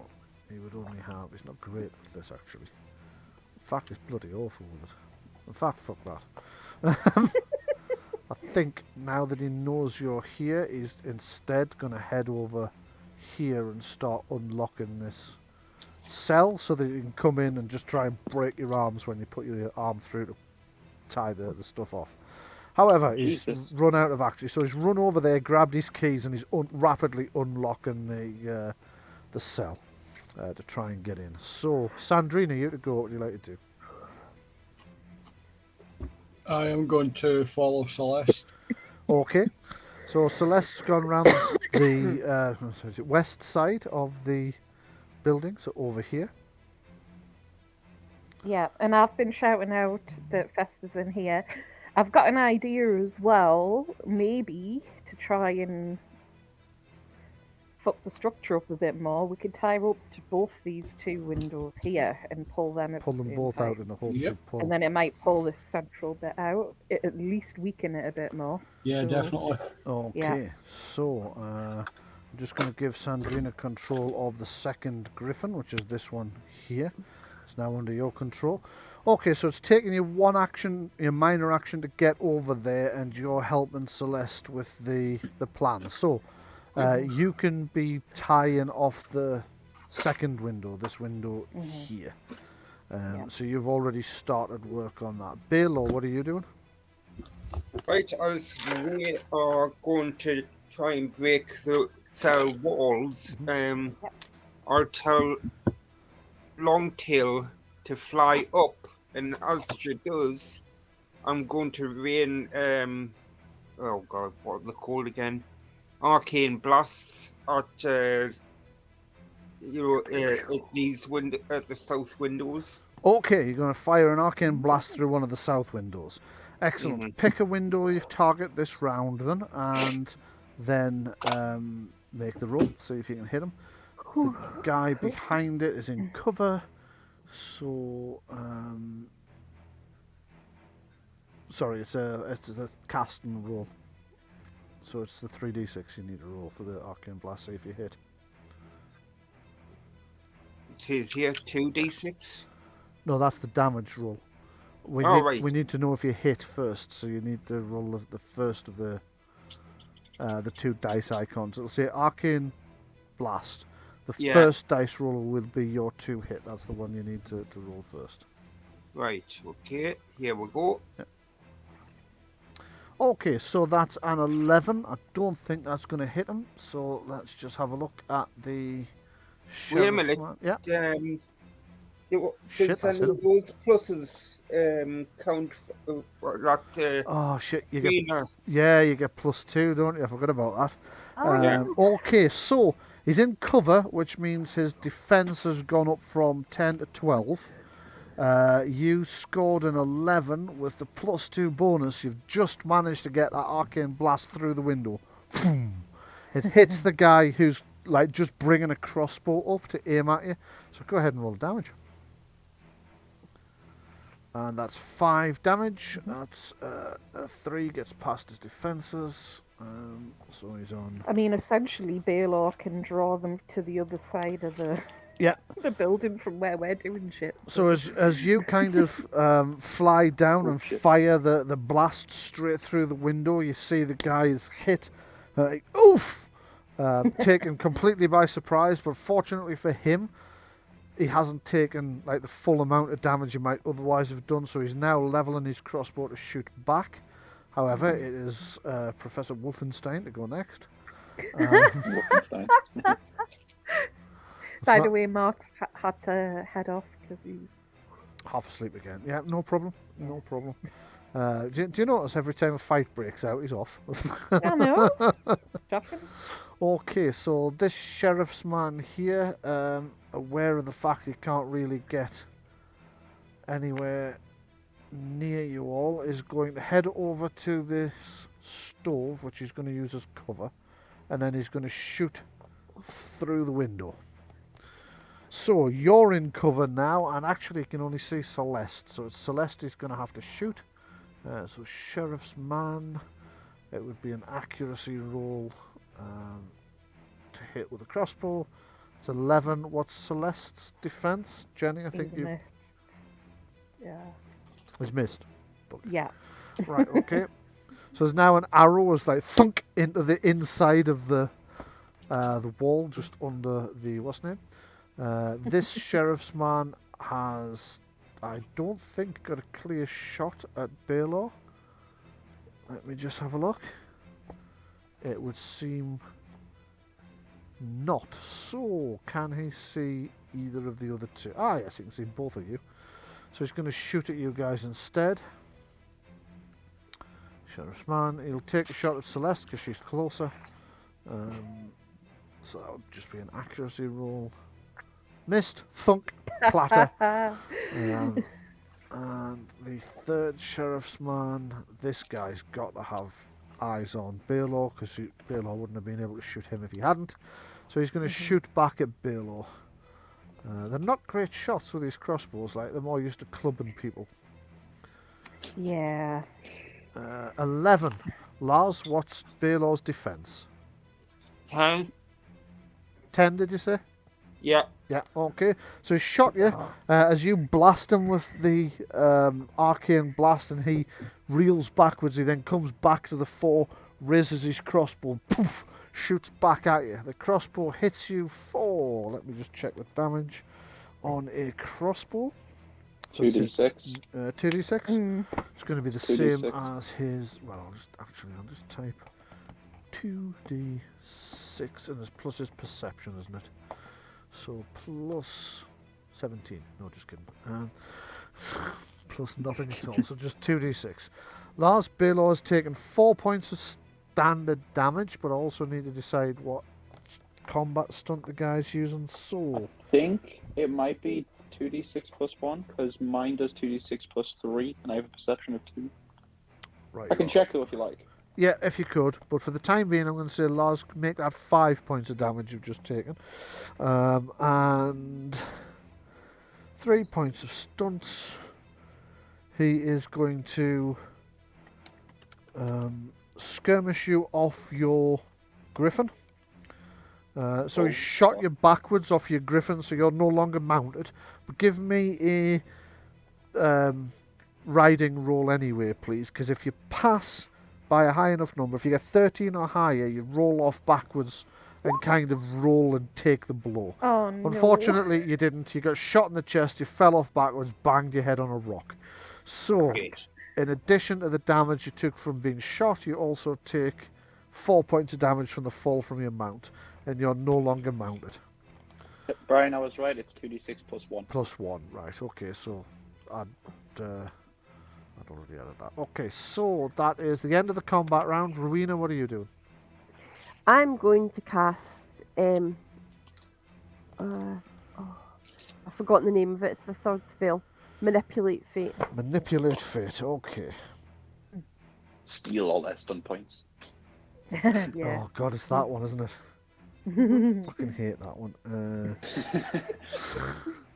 So that is a 8, 10, 15. So for some reason it hasn't added these up. So that's 8, 10, 15, 16. That's a pass. Mm-hmm. So your spell power 15 on it, yeah? Mm-hmm. Okay. 15 Your plus. stunts are mine. So whenever you one of the enemy generates stunts, they have to pass a saving throw beat 15, otherwise you pick their stunts instead of them picking Yep. their stunts. Mhm. Okay, nice one. So, combat round 2 begins. Celeste, you to go. What would you like to do? Okay. Well, I am quickly trying to attach ropes. Okay, so you tie the ropes around the bars on that window while Sandreena is working on the other window. Between the pair of you, you've now managed to get both of those windows lashed up. So you've got the other end of the ropes in your hands and one Okay. end tied to the thing. You still have a minor action. What would you like to do with it? Right. That isn't enough to tie it to the griffin, then, is it? Minor action, yeah, The I'll rope. allow it. Okay. All right. Well, I'll be doing that then, and I'll be telling the griffin, get ready. Okay, so you tie the other end of the rope to the pommel of your griffin saddle, ready to try and pull this out of the wall, you hope. Edwyrd, what are you doing? On my turn order, you swine. I'm guessing since they've all retreated, I can't see any of them anymore. Correct. Then I will land, and if I land, can I see them right now? Are they poking their heads out, looking scared? Give me a perception seeing test.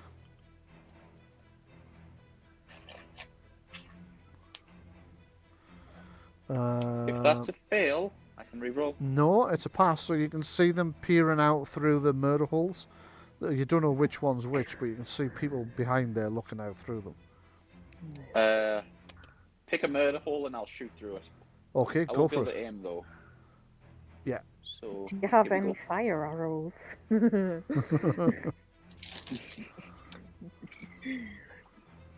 Thank you. You know, made of wood, Okay. isn't it? Could, but my arrow is already loaded, unfortunately. Okay. Oh, no, that's not good. That's Clang, not shatter. Your arrow just breaks on the wall around the murder hole. They shoot back. So the sheriff's men inside with the sheriff. 2 of them shoot back with crossbows. And they all missed. Well, probably they're shit with these. What's your defense? 15. 15. Narrow miss. You actually have to roll forward to get out of the way of that one.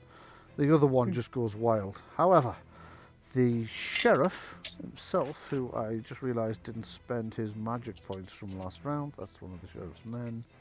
Dirty cheater. He Look is, at isn't he? Just you cannot trust these mages. So he tried a psychic domination. That will have cost him 15 points. What was I thinking? Right. 15 magic points, So really? I got 21 left. Yeah. Bloody hell. You should try it again. Well, if Just to he'd try. succeeded, he would have controlled you. Oh, well, you probably shouldn't try it again then. Yeah, probably not. Not from your perspective, at least. So he is going to jolt you instead. Oh, he's got that one, has he? He has. So an electrical blast leaps forward and strikes you. I don't think it does. I don't think it does. No, like, it doesn't. 'cause He only got a 6. Doesn't strike you at all. I was looking at the spell power, not the target number. It goes zipping straight past you and singes some grass. Fuck's sake! This last time as well. Last time you fought this guy, I rolled shitloads of 1s and 2s. Yeah. Okay, so he's just spent another He's- 3 points of He's magic. less Reichenbach than Rickety-Bach. Okay, so that's another 1, 2, 3. With his secondary action, he is going to drink a potion. I think is probably the best bet. So that's Oh, D6. what a wuss. What it was. 6 plus Constitution's plus 1. That's 9 he gets back, so that's 31 hit points he's back on. Jesus. And Marie, do you just want to act now while we're over on the other map? Yeah, I'm just thinking of what I should do to, because they're all sort of lurking in the reinforcements. That our job is to pin the reinforcements, pretty much. Yeah. Seems to be, yeah. Yeah. Okay, so I shall just arcane blast, just sort of in the general direction of the house. Okay, make a roll. 12. So the arcane blast hits the wall of the thing. It causes one of the guards inside, oh shit, and ducks down, but it never actually came close enough to threaten him. No, we're just pinning them down. It's more. Yeah. So, Deputy Sheriff is now in here and realizes you're out of range of him being able to grab your arm and break it with his maul. So he's going to try and shoot you instead, which is what he'd hoped not to have to do because he's no better a shot than his men. Having said that, 14, is that a hit?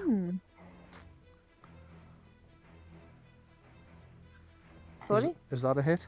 14? On me? No. Sorry, No, Jenny. Deputy Sheriff shooting at you. Oh, I thought you were talking about. I thought. Because I'm over near the griffin, that's all. Aye. I thought you were on about, right. So never mind. this guy here, who's peering out the window you're about to tear out, Mhm. and as I said, he's going to have to shoot you because he realises you're no longer close enough for him to break your arm as he's originally planned. Actually, he could just wang his mace over the back of the head of Sandreena, couldn't he? Well, no, because I've already made the dice rolls, so he's shot you. Go ahead. What's your... Okay, well, a what's your difference? 14, that does just hit, yes. Right you are. So that's you being shot. So it's 2d6 plus 1 and 5 points of damage. Okay. Not happy about that. Okay. That's him done then. So it will be Sandreena to go next. What would she like to do? Okay, well, I guess Sandreena is going to finish tying the ropes as well, take it over to her griffin, ignoring that guy. And that, I guess that's all she can really do. Right Okay, so she runs over to her griffin and ties off the rope there around the pommel of her griffin. Balore, you to go. What would you like to do? Sort of like sit back up, and as I am, I'm angrily going to throw what is it? An icy grip Right. at the crossbowman. Right, okay. So you return fire on the crossbowman with an icy grip. Go ahead and make a casting roll. Right, here we go. And total 12, target number 12, that's a success, so take the energy off, and your Right. icy grip has grasped him. So go ahead and roll the damage. Let's see, damage. And I'll put a little icy grip marker on so we know that he's going to take 1d6 penetrating. D6 penetrating, that's right. Yeah, 2. 2. Whoopee. Okay. Yeah, not a huge amount, but at least it's... remember, he does take... Every round he will need to make a roll to see if he takes further damage. Yeah. Okay, also, I should mention, if you notice now when you click on your token markers, you'll notice there are a lot more than there were last week. The token marker set that was added has been updated by the guy I bought it from, and he's added a bunch more, so I've included those in the game now as well. So whenever you're looking for a Okay. token marker, there are more options than there used to be. Okay, so the Warhound is arfing its little head off. Arf, arr, arr, arr, arr, arr, arr. But there's not a great deal more it can do. Actually, it will head over towards here where the where its master is. So it's over there snarling. You can hear Festor like screaming in panic as this angry, slobbering warhound comes thundering over. This sheriff's man here is going to realise he's a crap shot and he's going to go out and kick somebody's teeth in with his mace. That's 1, 2, 3, 4, 5, 6, 7, 8, 9, 10. I'm just going to double check that he's not weighed down. So sheriff's man movement's actually 9, so he only got to there. Got his crap. So he will use his next major action to go 18. That's 1, 2, 3, 4, 5, 6, 7, 8, 9, 10. 11, 12, 13, 14, 15, 16. So he's come racing round the corner, swinging a mace. He's come charging straight for Balore, but I've run out of action points and I can't hit you. So this guy, I don't think can see you, so he's probably going to do much the same thing. He's going to have to come out from where they are. 1, 2, 3, 4, 5, 6, 7, 8, 9. 1, 2, 3, 4, 5, 6, 7, 8, 9, 10, 12, 13, 14, 15, 16, 17, 18. He'll get all the way to there. This guy is the one that you've been exchanging fire with, so he's going to shoot at Balore. Again, so crossbow. If Balore can get back on the griffin. Yeah. 12. Does that hit? Lars? I don't know, I just dropped my mouse and it's all gone crazy. Right, okay. Well, don't worry, just take as long as it takes to get yourself back under control. I think his defense is like 10, isn't it? I think so. That crossbow hit him and you rolled an 11. To be fair, you could probably tell the griffin to attack them. You need to be riding it to give orders to it. Okay. So right. Okay. So I can't tell my griffin to like point at the person and say attack. You're supposed to. I suppose they do understand you. No, you probably can. You probably can when it gets to your goal. But right now, what's your defense? Right. Where the hell's my character? Is she gone?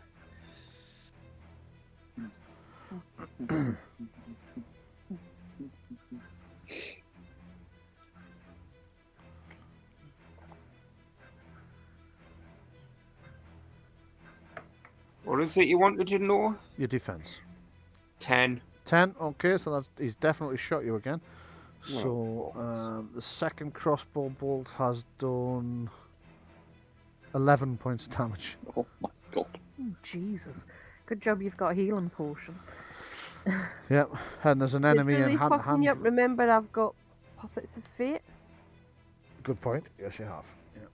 Okay, so that's the end of combat round 2. Rowena, you acted earlier, so combat round 3 begins with Celeste. What would you like to do? Okay, well, I am going to be taken off with the griffin. Trying to time it with Sandreena, but you know. Yeah. As best you can. So I'll essentially be holding my action until Sandreena's go, but hers is pretty much. Yeah, we'll just do it now. So what we'll assume. Yeah. We'll do it now for bookkeeping purposes, but we'll assume it happens at the same time. So go ahead and give me a strength might test for the griffin. I suppose I should probably give you guys control of the griffin's character sheet. Yes. So let me just edit that to in players journal all players and can be controlled by all players. Hey Bryan. Save changes and there you go, Jenni. You should now have control of a griffin's character sheet. Okay. Would the +2 I got count for this? Only the first round, so you've already used that. Oh, I didn't use it. Oh well. Did you not use it earlier when you did something else? No. Okay, in that case, this is the first round you made a dice roll, so yes, it will. So what was it? Strength? Strength might. Oh, that's a point. It won't, because it's not you making the roll, it's your griffin. Yeah. Yeah, so no, it doesn't apply. So it's strength might test. Oh shit, 17. You might have actually pulled this off. So it's an imposing... No, you didn't. So the griffin's straining to get away, but on its own, it's really struggling to get this thing through. However, you're only 2 points off. Okay. No, okay. Yeah. Sorry. Do you want to be able to hit, Jenni? Yeah, because we Not need trying to hit. do it. I need to try and pull the bars off. Yeah. Go on. Here you go. There's a 2. You're So that's me down to 4 hands of fate. Yeah. Okay. Okay. So as your griffin strains at the wall, it manages against its expectations, to be entirely honest, because it did say when you suggested this, one griffin would really struggle, wouldn't Yes. you? Would really need two. Yes. And then you decided to do I it with know. one. Because nobody I know, but listens we to me. tried to do two windows at once. So. Yes. Yeah. So your griffin has actually managed to rip that window out.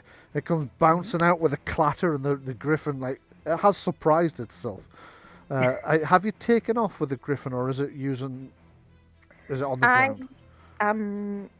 I was presuming to take off with it, although I would circle back round again. Okay, so it's in the air, but it's now anchored to the ground by these metal bars and parts of the frame of the window.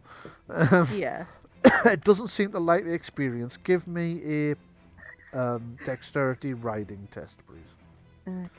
Because this griffin, this is now like being in a rodeo. It's bucking and diving, trying to get this weight off it. That it really doesn't like the sensation. Well, I've got a 14. 14, that is a pass. So there you go. Okay. You've managed to hold on. You've not been flung off the griffin. I will attempt to start or if I can, for a minor action, undo the knot that's holding the thing. Right, yes you can. Okay. So you start untying the knot and it drifts off to the ground. The rope drifts off to the ground, freeing the griffin, which stops bucking and thinging. So you've now got a big hole. Well, it's actually quite a small hole in the side, but the other griffin's also straining. You're hoping it's going to be able to pull this away as well. We'll know in a Yeah, 'cause moment. hoping if we pull both of them, it'll pull that middle bit away. Yeah. Meanwhile, That's the over on the plan. other side, how is Edwyrd handling things this round? Pretty well. I think he's going to. If I had.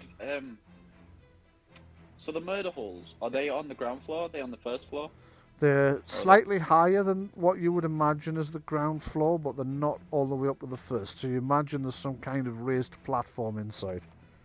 No, well, if I just use my normal movement of 17, could I get to the front door from where I am? Oh yeah, easy, aye. Yeah, so I'll do that. Okay. And I guess I'll have to. So you race to the front door, which is a heavy iron-bound door with a little hatch in it. You know those hatches where you can open just to see who's on the other side. There's a hatch about like that in it, at about what would be a human's eye level, but they're big, sturdy doors. Have they been locked? You can try them and find out. Are they closed? Yes. Then they're probably locked. Yeah. Then all I'll do is I'll reload my bow, and can I enter sneak mode? Yes, you can make a stealth roll for me. Okay. However, you are out in the open, so it's probably not going to help you if you do. But I mean, you could sneak in the sense you can stay underneath the murder holes and out of sight that way, so that they can't get it. Defilade, they call it, when you can't get an angle. Well, I got a 17 with 4 stun points. Okay. Then, yes, actually, you're managing to stay out of sight. They know you're there, I don't know where I am. but they don't know. They can't get a clear enough shot at you to do anything about it. So those stun points, are those exploration stun points? Yes. Okay. Yourself. You be deciding what you're doing whilst Marie tells me what Rowena's Shadowend is doing. I'm going to continue to try to pin down the reinforcements in that house. So Okay. another wee arcane blast. Okay, so you fire another arcane blast at the house. 5, 6, 7, 8, 9, 10. Oh, it did tell me the total this time. Silly me. So that's you've hit the house, but you haven't managed to get a shot through the murder holes. Sorry, go ahead. When Rowena's done, I know what I want to do with my stun points. Okay, go on. That makes me wonder. Right. I just want to know if there's any way I could probably get into the property. Any additional way. Okay. You assume there will definitely be a back door. You remember there was a flat roof with an open staircase. So if you could climb on the tower, if you could climb the tower, you could come down the spiral staircase that runs through the centre of the tower. Does that look difficult to do? It looks fairly hard, yes. Okay. Well, How many Why not? stunt points did that cost you? 3. I've got 1 left. Okay. If it had been 4, it would have been a point in the complications is all. That's why I was asking. Thank you. Okay, so the deputy is going to grab... Okay, so he has unshackled Festor from the wall and is now pushing him out through that door. The little fucker. Yeah. Okay. Sandreena, what would she like to do? Oh yes, of course, she's going to try and rip off the other door. Mm-hmm. Go ahead. She probably wouldn't have seen that happening. Right. So you need a 17 or better for this to succeed. You don't. You need a 19 or better. It's an imposing test because, as I say, it's very strongly anchored. Damn.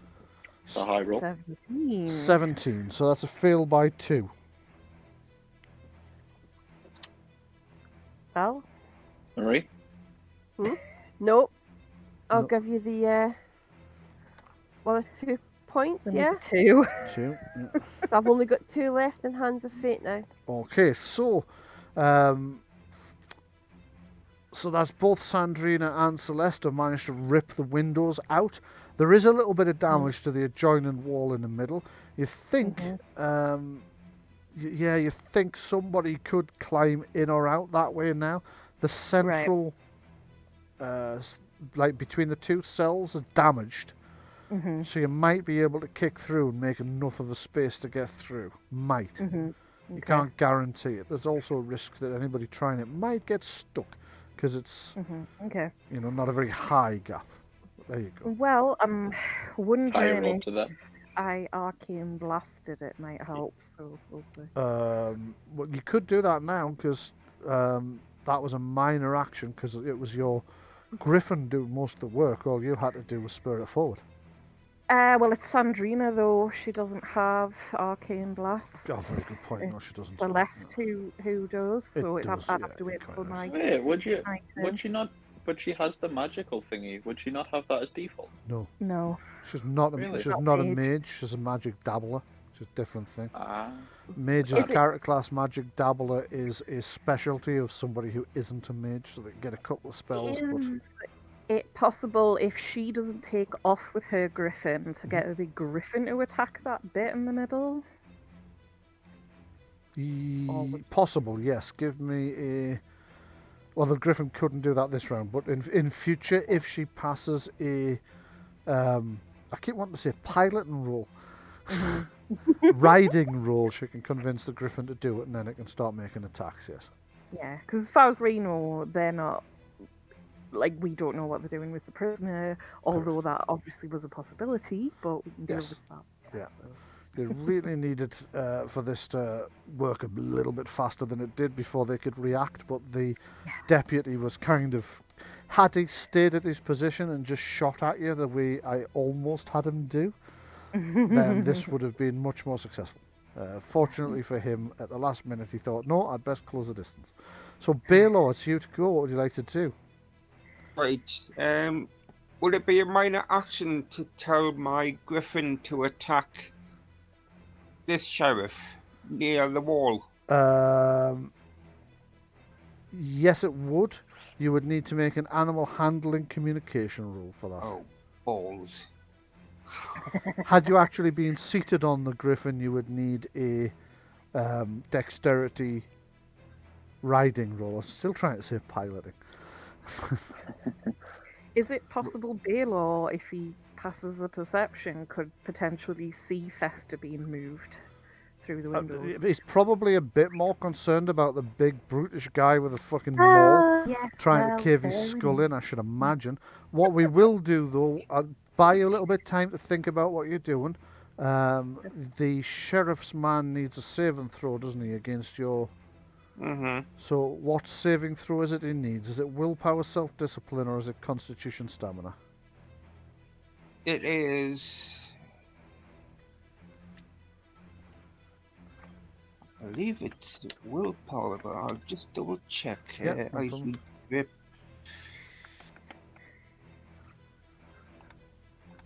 Yeah, equal to willpower. Okay. Against your spell power, and what's your spell power? My spell power is. Blah blah blah blah blah. It'll be right next to the spell on the left-hand column, about halfway down, I think. It's 12. So on the spell explanation, 15. Okay, so he's passed. He's just passed, but just as good enough. So he's managed to shake off the effects of the icy grip spell. I think that's the first person to ever do it, first time. Yeah. So, while he's shaking off the effects of the icy grasp, what is Balore doing? Are you going to try the thing with the griffin, or have you got a different plan?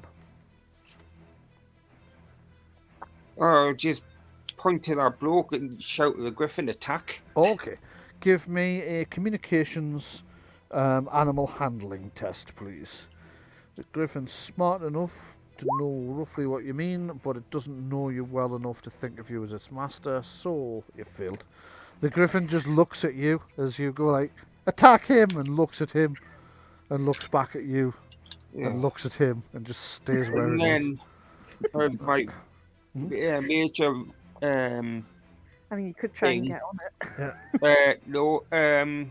With my magister's staff, Shit, I'm yes. going to carpet sweep this sheriff's legs from Legs under out from under him, right. Nice. Okay, go ahead and make an attack with the magister's staff.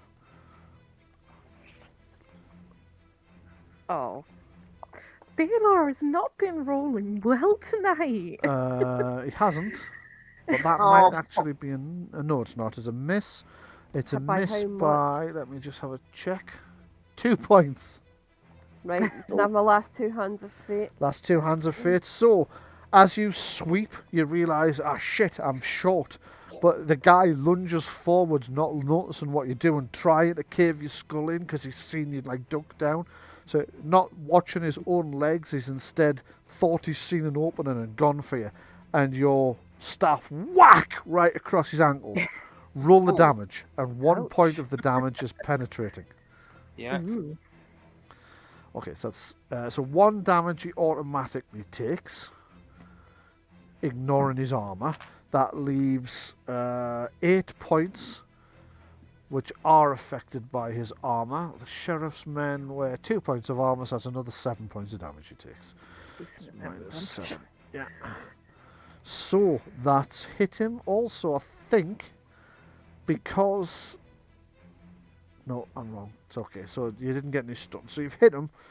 He's not gone down, but he's kind of like limping a bit where you've wrapped his ankle really quite heavily. Okay, so Would really hurt. yeah. So it's the war dog up next. It's going to bark and slaver and growl. Then it is this guy here who's going to attempt to hit Balore. Great. Sheriff's man attempted to hit you with his mace. 13, so that's a hit. Shit. Reroll. Oh, of course, right. Okay, so willpower test. So he fails his save and throw, so he's going to have to re-roll that. So he rolls 10, he's missed you. So, Bryan, you roll damage. oh, did he roll damage? Ah, right, Yes, okay. he does. Where's the sheriff's man? God, there he is. Okay, so re-roll the mace attack. 11, he's missed you. Right, so as he comes forward to whack you on the back of the head and you've hit him on the leg, he thinks he's like hopping around for a bit. He thinks he's okay, so he still tries to cave your skull in, but then the leg you've just hit just kind of goes out from under him and he stumbles just a bit, just enough that you just manage to avoid being hit. Oh, thank you. And I've just realised 11 should have been a hit, but never mind. I'm going to say that happened that way because I've described it now. So he's missed you. That is this guy next, so he's going to come racing round the corner and try and smack Sandreena in the back of the head with his own mace. So deputy, no, that's not the deputy, that's the sheriff's man. Would he be able to get to her when she's on the griffin? Because aren't the griffins kind of high up? Wouldn't she be high up if she's sat on her? Ah, she took off, didn't she? Right, yes, okay, so what he's going to do instead, since you're still attached, is try and pull he's going to grab, like, he's going to stand on the window and grab the or what's left of the window and grab the rope and try and just yank you off. Oh wow, I don't think I meant that.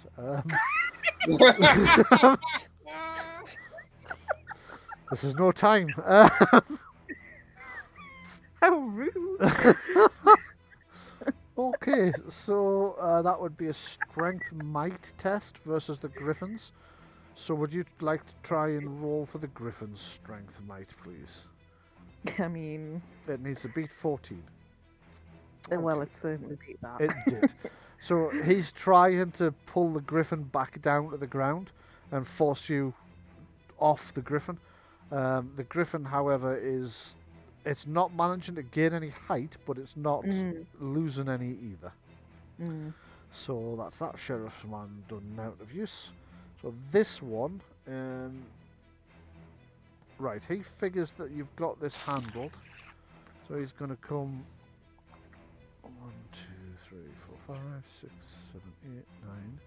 1, 2, 3, 4, 5, 6, 7, 8, 9, 10, 11, 12, 13, 14, 15, 16, 17, and 18. So he's coming racing round to help his friend who's trying to hold this griffin so it doesn't get away. And combat round the fourth rather. So, Celeste, what would you like to do? Okay, well, I've seen what's kind of going on around there. I'm going to wheel back round. I'm going to presume Sandreena will take care of, like, untying the knot. Right. the rope to deal with those dickheads. Celeste's going to see if her griffin could maybe attack that little bit in between there to break through. Okay, try and A bit convince the more. griffin to do that. I need a riding roll from me. I was right the first time. Fuck English language, Jesus. 16. 16, right? Yes, you've managed to convince the griffin to attack that area. So go ahead. Been a and make an naughty attack. wall. Get it. Okay.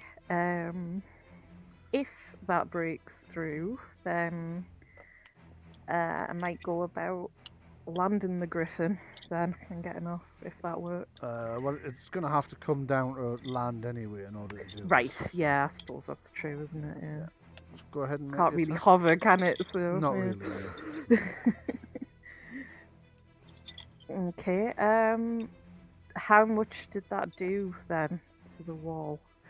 Is it big enough for me to get through? Well, yeah, I'm going to roll. Yes, you made the riding roll to convince the griffin to do it, but I still need the attack roll. Oh, okay. I didn't know what I was gonna be. I suppose it would be claws, would it? Probably, yeah. Okay, let's see. Okay, I mean, that's a hit. Give me a damage roll. 9 points of damage. Okay, so it's splintering it quite badly as it's clawing away at them, gouging huge bits of wood out. One of the logs kind of drops out onto the ground. You're widening the hole. You reckon now a relatively nimble person could get through that? Right, well, I mean, I'll get down off the griffin and give it a try. Okay. I'll have a look through first Okay. to see what the deal is. Okay, And move then, yourself like- over there then. Yeah. Oh, Pop her head it's through the a- hole and she'll get a mace to the face. It's a doggy. Yes. There's a fucking But I can big see war dog there. Festor's being moved. Yes. Okay. You would think Festor would probably try some magic trick. He can't. He hasn't. They took his magic focus off him when they arrested him. Mm. Always. That's why you can't How long cast does it spells. take? How long does it take to rejig your focus? Quite some time. Oh, okay. And obviously they knew they had a mage, and the sheriff himself is a mage, so he knows how to make sure that people can't turn their bonds into a focus. Because mages have Ah. escaped other prisons that way before, by turning the shackles that hold them into their new magic focus and then casting spells to break them open. Okay, so that's Celeste done then. So Edwyrd, what are you doing? Well, I best start climbing that. Well, I want to say I'm going to word this to maybe get my own way. I want to parkour up to the top, so then I can use dexterity instead of strength. Okay, go for it then. My goal is to get onto that bit where the other griffin took a big old shit on, so I can get inside.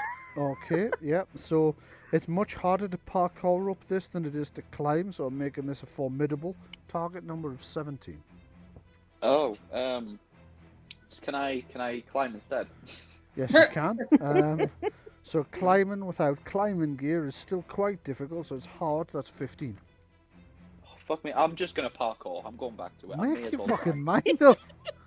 Fuck's sake, I Right. didn't do it anyway. Okay, so you start, you take a run and you like run part way up the wall and leap and grab at the stonework thing, and I can get my fingers in there and then I'll be able to balance me whole. Nope, that's not going to work. Roll a d6 and take that much health damage. Reduced by armor? Half your armor. Okay. Okay, so that's Edwyrd making a fool of himself, that- but fortunately hardly anyone can notice. Wait, was that not just a minor though, or was that a major? Oh, that would be a major action, trying to parkour up the side of a tower. So I still have a minor. Yeah. You still have a minor, you can use that to get off the ground if you like. Yeah, go on. That'll still give you half your movement, or you can do something else with that minor if you prefer. Try and find the back door. Okay, so you start moving around the building to find another entrance. Trying to Yeah. blot out the sound of Rowena's Shadowend tittering. So the deputy sheriff is now going to get... Okay. Over Maybe be here. distracted by all the noise that's going on at the window area. Yeah, I really don't think that's going to work. God damn it. Even if I shout insults at him. You can try, actually, that. There is a stunt of taunt that forces Okay. them to attack you. You could try a stunt action next round, see if you can manage it. Well, we'll see. Sandreena just to go. electrocute What would them. you like to do? Right, she is going to undo the knot of the rope. Okay. For I guess that's the minor action. It is, yes. And then she will probably wheel back round and maybe attack that sheriff's man with the griffin. Right, you are. You need a dexterity riding roll to convince the griffin to make the attack. Okay, let's see. She has riding, so that's good. 15. 15, yeah, that's a success. So the griffin can go ahead and attack this sheriff's man. Right, the griffin's going to try and bite him. Let's see if this works. Oh, fuck! And the bite does 2d6 plus 5. Oh, I'll shit. do that damage first. Right. 13 damage. 13 and then damage, and the sheriff's man, I think, has 2 points of armor. Yes, he does. So that's 11 damage gets through. Combat stones. Let's see. So the creature pecks heavily down on the guy's shoulder. You feel his shoulder, not the shoulder blade, the collarbone snap, where the thing's pecked into his shoulder and broken it. He's screaming in pain. It's extremely painful. It's his left arm, fortunately for him, so he can still beam the thing over the beak with his mace in a moment. Okay, well, I got a 4 stunt, so I'm going to use 3 to do lightning attack. Oh shit, so you can attack again. So it does another 1. Hopefully it hits. Yeah, that's a hit. Let's see. And Okay, so Another that's 9. 7 gets through his armor on the second attack. and let's see. So as it pecks him on the shoulder and breaks his collarbone, he starts screaming and it pecks down again and you hear it crunch again. He's in a lot of pain, his face has gone pale, there's a lot of blood. Okay. She will then use 1 for duck and weave, so she gets +1 defense. Right? It's at a cost for 1 health, so Uh-huh. yeah, I mean, Okay, Why take a not? point of health Hit off first. and she's got plenty of health, so yeah. So Balore, it's your go and things are looking a bit grim at the moment. get on, you goddamn griffin! Yeah, I'm going to scrabble towards my griffin and mount him. Okay, you get onto the griffin. I'm not Fly. Right, you are. Give me a dexterity riding roll, please. Come on, dice, don't piss me off now. I know they've not been kind to you 7 tonight, or like better, have you they? needs to get the thing off the ground.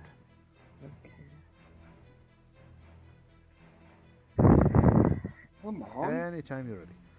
There we go. 15. Oh yeah, nice. Yep. So you are on the griffin. Could attack the fuckers with her, I suppose, if you want. But You can actually. You can convince the griffin to attack with your major action. Yeah, right. You've already passed a pilot and roll this round, so your griffin can just do it. I'm just going to move it so I can turn the damn thing. Where the hell is the control bar? There it is. Hopefully I can get the griffin to pick up one of the sheriff's men by his shoulders and fly off with him. Okay, make claw attack rolls from it then. A what roll? Claw attack from the griffin. Hold on. should be a griffin sheet in the journal. A what? A griffin? A griffin character sheet in the journal. Oh, right, hold on. Under where the PC's character sheets are, it's got NPCs. Griffins, yep. Yep. Right. Character sheet, so... What does it need? It's got Oh, claws. Claw a attack, claw. yeah. Yeah. Right, okay. Griffin claws 17, that's a hit. Go ahead and roll the damage as the creature lunges forwards, its front claws sinking into the guy's shoulders. That's 8 points of damage, that's 6 gets through. However, I haven't pointed this out to Jenni because I was waiting to see if she noticed. However, you specifically described something that forces me to point this out, and that is if you notice on the Griffin's character sheet, if they're using their claw attacks, they get 2 around. Oh. So you can make the reason I'm saying Lars' stated instructions forced me to tell him that is because he did say he was hoping to grab him by both shoulders. So yes, make and it a says attack with the Griffin's claws. the second round. griffin may make a claw attack as a minor action, right? Yeah. Okay. Right, nice. so... So you could roll actually, again. yeah, you can either roll with a claw again so that it's got him by both shoulders, or you can try a bite this time instead if you wanted to use that. That does No, more damage, but- I'll grab it by the other shoulder, Right, okay. so to like fly off with him. Okay, go for it. Yeah. 17, that's another hit. Go ahead and roll the damage.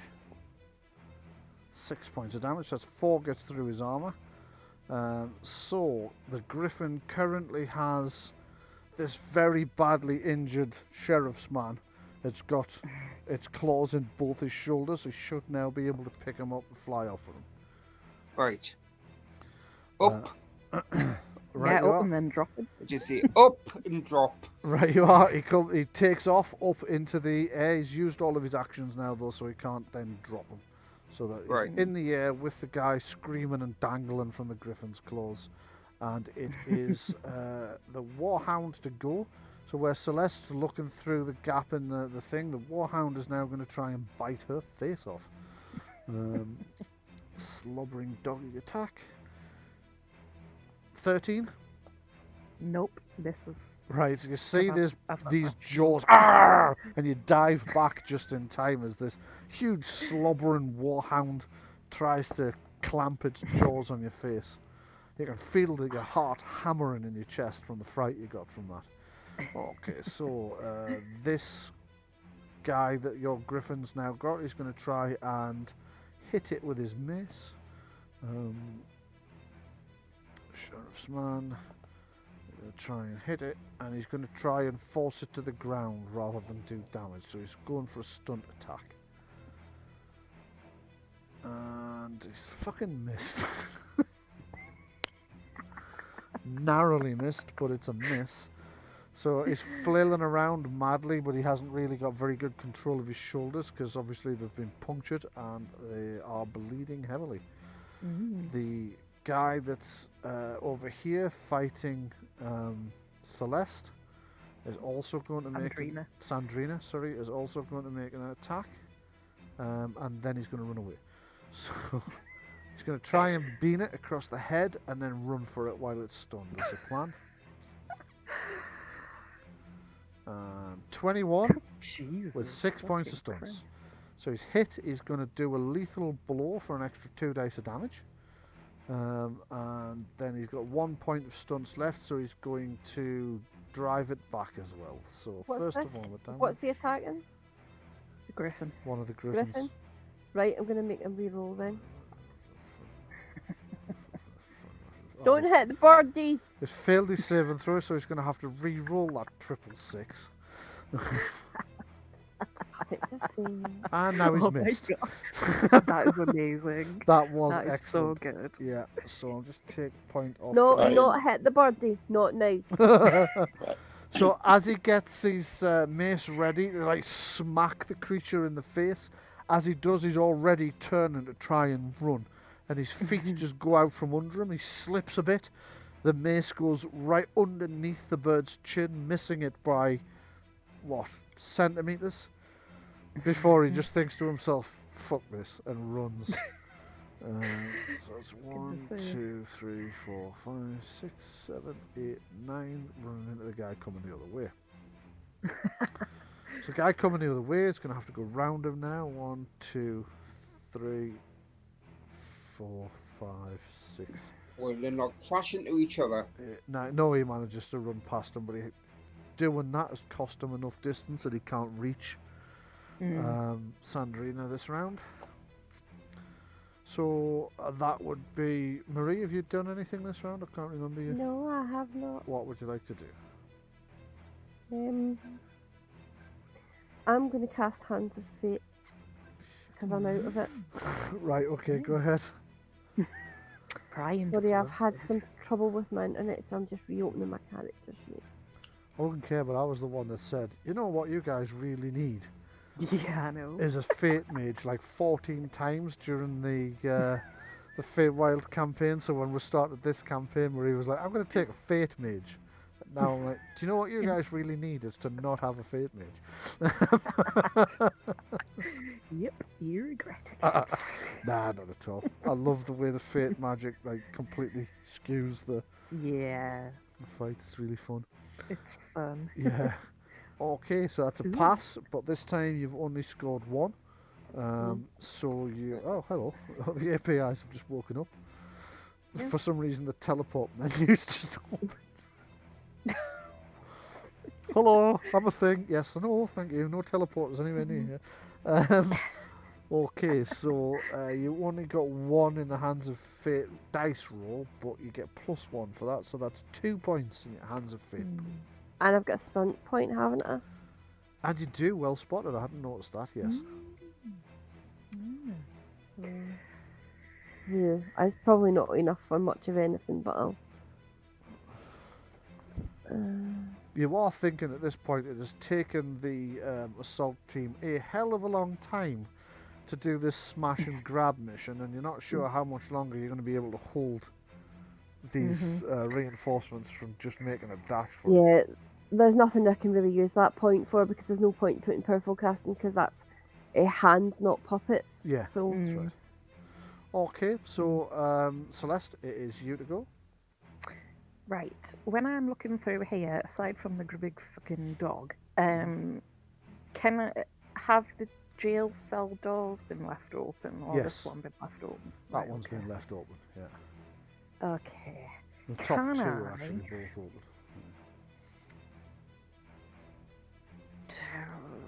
Right, let's see. Can I cast Jolt on the freaking dog? You can. What is it about you and electrocuting animals?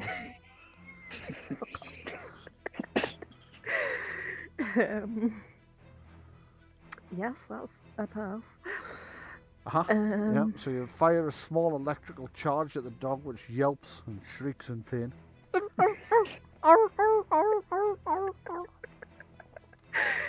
Don't, Brian, you'll set off every dog in the neighbourhood. Oh, that's true, yeah. Oh, damn it, I'll wake up and go, what the hell? Look at the dog now. And if it fails its save, then it will not get a major action. So it's 2 points of damage, penetrating, and it needs. What's the saving throw? Oh, balls. Hang on a second. It is. I think it's a constitution. Hang on. Oh my god. Right.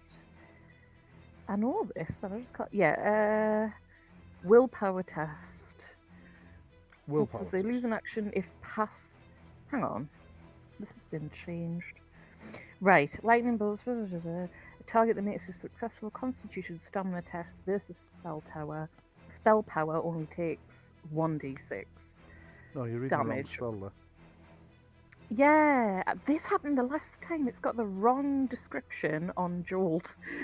That has happened before, so I'm pretty sure it's Constitution anyway, so I'm going to make I think it is, Constitution yeah. stamina And test. its spell power's 14. Oh, bollocks. I missed it by So, one, yeah. so it's been stunned and it took 2 points of damage, which for some reason it Right. hasn't taken the 2 points of damage either, so let me just... There we go. Can I now, clamber through the wall? Yes, you can clamber through the gap. Okay. Give me a dexterity... Fucking hell. A dexterity acrobatics test, please. Be right back in a second. Okie dokie. Okay. 16, so you plus managed to get through without tearing yourself up on any of the nails that are sticking out from where you've torn the thing out. What So can I you're, do you're with 6 inside and stumps? you're not damaged. Can I do anything with 6 stumps? Not What would really, it because it be? was just a climbing through a hole roll. Not Could I really. kind of Go on. climb through the hole and roll forward out to here, maybe? Yeah, go on, I'll let you roll over to there. Yay! You clamber through and do a forward roll over into the middle of the room. It's all very impressive. So Edwyrd, you spectacular. go next. Push my luck. Um, Oh, hang on. Can you do what? Can I push my luck and slam the jail door behind me, trapping the dog in there?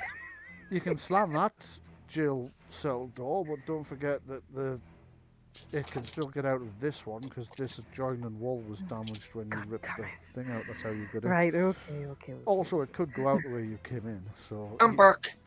Hello. Alright, well, Right. Sorry, Edwyrd. Do go ahead.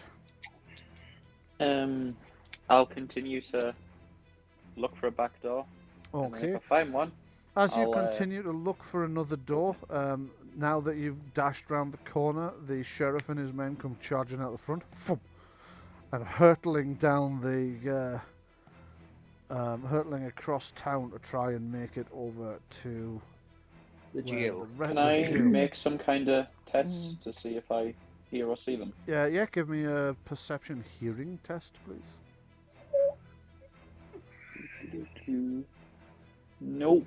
Don't hear them. So you're still trying to find your way in, completely unaware of the fact that they're trying to get out. So Do let I me find the just back door? see how. Yes, you do. Let me just Then see I'll how try and far open. they get. Okay. It's locked. How would you like to try and get through? Ticket. Okay, just give me a second. 9, 18. It's 20. 27. So 27. I sincerely 40, hope they try to 50, they try to attack the griffin. 54, 50. Fuck no, I lost track when idiot boy wouldn't stop talking when I told him to stop talking. Yeah.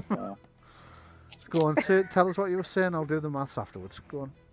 I was saying I hope they try and attack the griffin on their front lawn. Oh, shit, I forgot about the griffin on the front lawn. Okay. No, they're just going to try and run around that. 9, 18, 20. No. 20. Fucking something. 27. What is 54?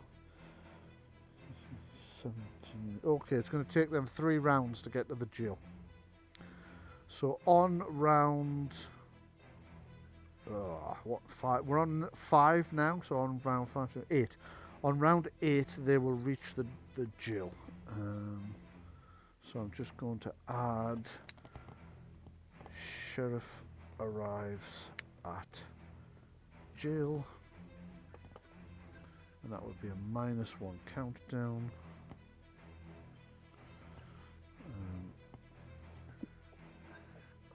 I'm so close to getting Festor. Like, hopefully I can grab him before. Yeah. We shall see. Okay, so Marie, what would Rowena do?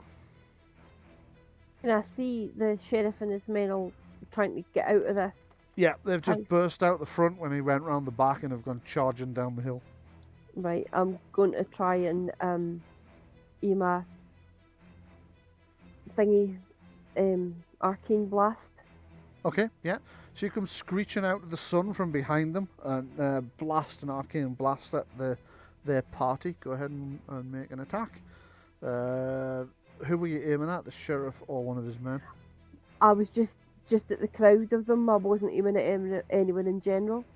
Okay, I'm going to say you've hit one of his men. Then roll the damage. Okay. Your shot hits one of the sheriff's men, who yelps and warns the others that you're attacking from behind. The sheriff looks round to see you coming and blasts a spell back at you. So, sheriff... Where the fuck? Ah, there he is. He's still got his old level number as well. He's actually 5th now.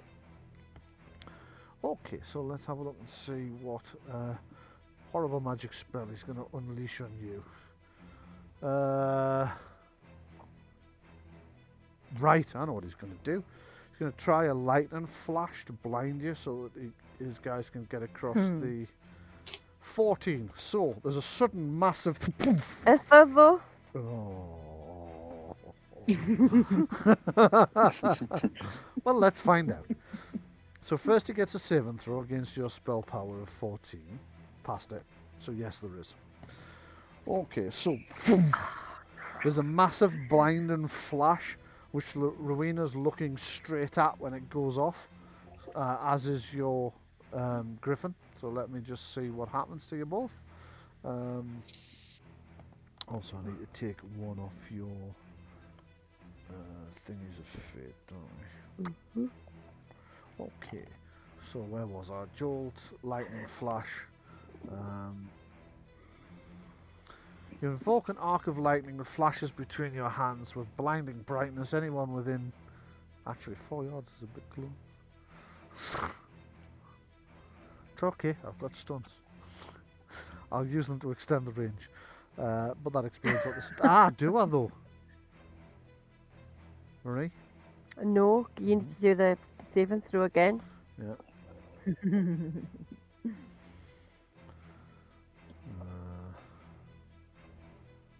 And he's failed this time, so no.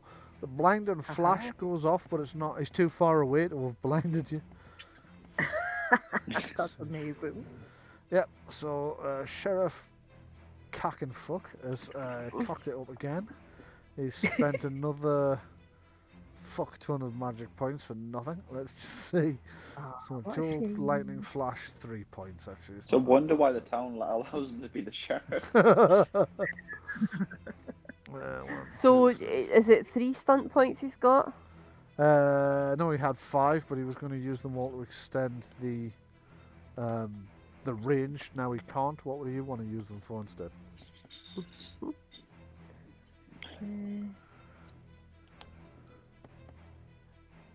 When you're done with Rowena, I have a question. Okay, well, ask it while she's thinking. Did I pick the lock? What was the roll you got? I didn't roll. You didn't ask me to. Okay, well, give me a lock-picking roll, and that's dexterity lock-picking. I got an 18 with 3 stun points. Yes, you picked the lock. Alright. Nice. So, Marie, Skillful any casting. skillful casting, yeah. So he burns all his points trying to make it harder for you to resist. The flash gets brighter and brighter and brighter. Doesn't occur to him you're too far away. So for all the good that did, might as well shift it up with that. So that reduces the magic point cost of the spell. Yeah. Ah, that's the one that reduces the magic point cost. Okay, I will stick the points back on. Sheriff Reichenbach gets his 3 points back. How would you describe someone's stun points being stolen? Well, you wouldn't, because stun points are an abstract concept.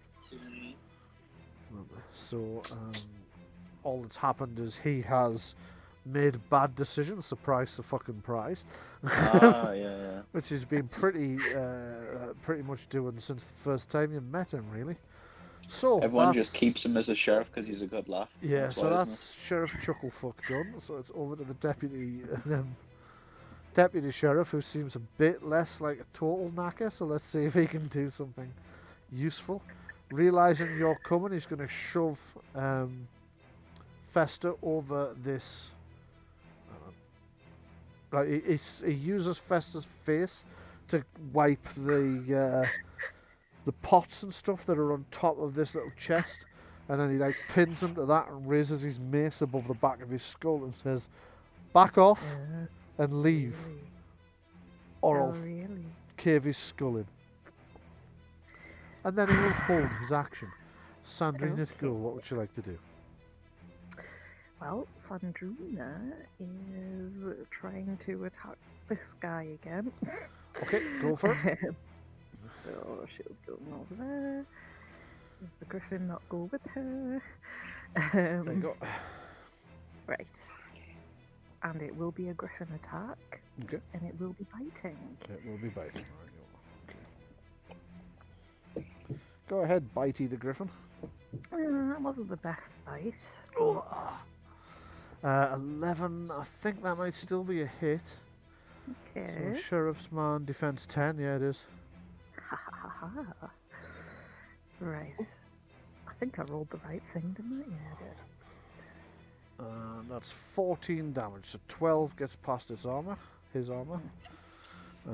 Minus 12. So again, he pecks down into the guy's shoulder, and again you hear a shoulder bone breaking. So he's done the same to this guy as he did the last one that he fought. Right. So he's Can now she howling in pain as well. His left arm's gone limp though completely. He's very, very badly injured. Okay. Well, she's gonna see. Obviously, Balore has got these other two guys, so can she then also fly over Yes. ahead of these guys to try and sort of get their attention off Balore a bit? Yeah, she can. Right. And that's all she can really do for now, I think. Okay, so that would be Balore to go next. Lars, what would you like to do? I'll tell the griffin to release the guard, the sheriff's man, so he falls however many feet to the Okay. ground. Okay, the griffin just kind of lets go. Roll 2d6 for me, please.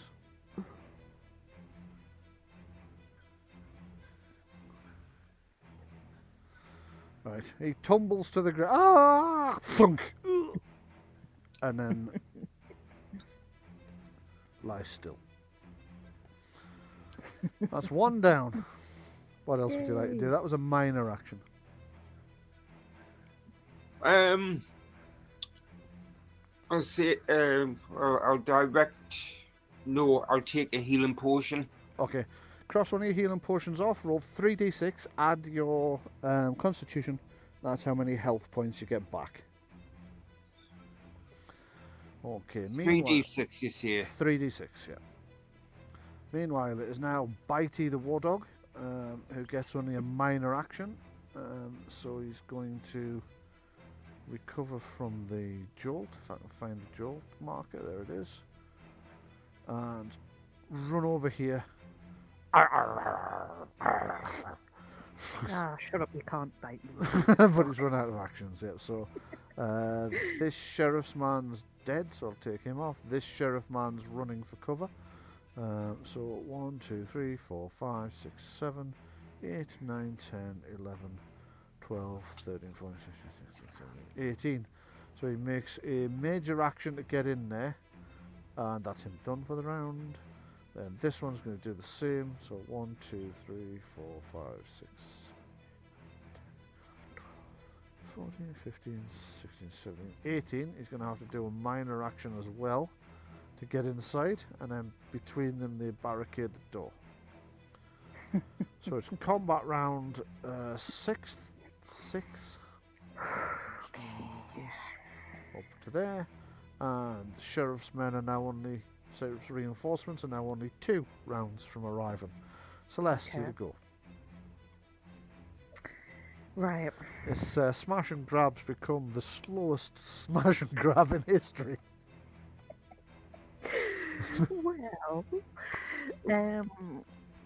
okay. It would have been quicker if they'd left Festor in his cell, but didn't. It would.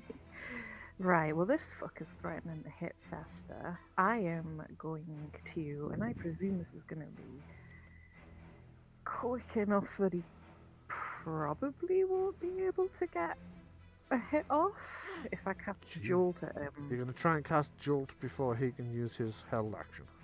Yeah. Go ahead and try. I mean, if he hurts Festor, can heal him, so... Kills him, you might find it a bit harder, but go ahead. I remind you of the new spell I got. Ooh, I got 17. Oh shit, yeah, okay. Got a new spell. I'm pretty sure that's... Well, I'll have a word with you about that later, but yeah. Okay, so that's a hit.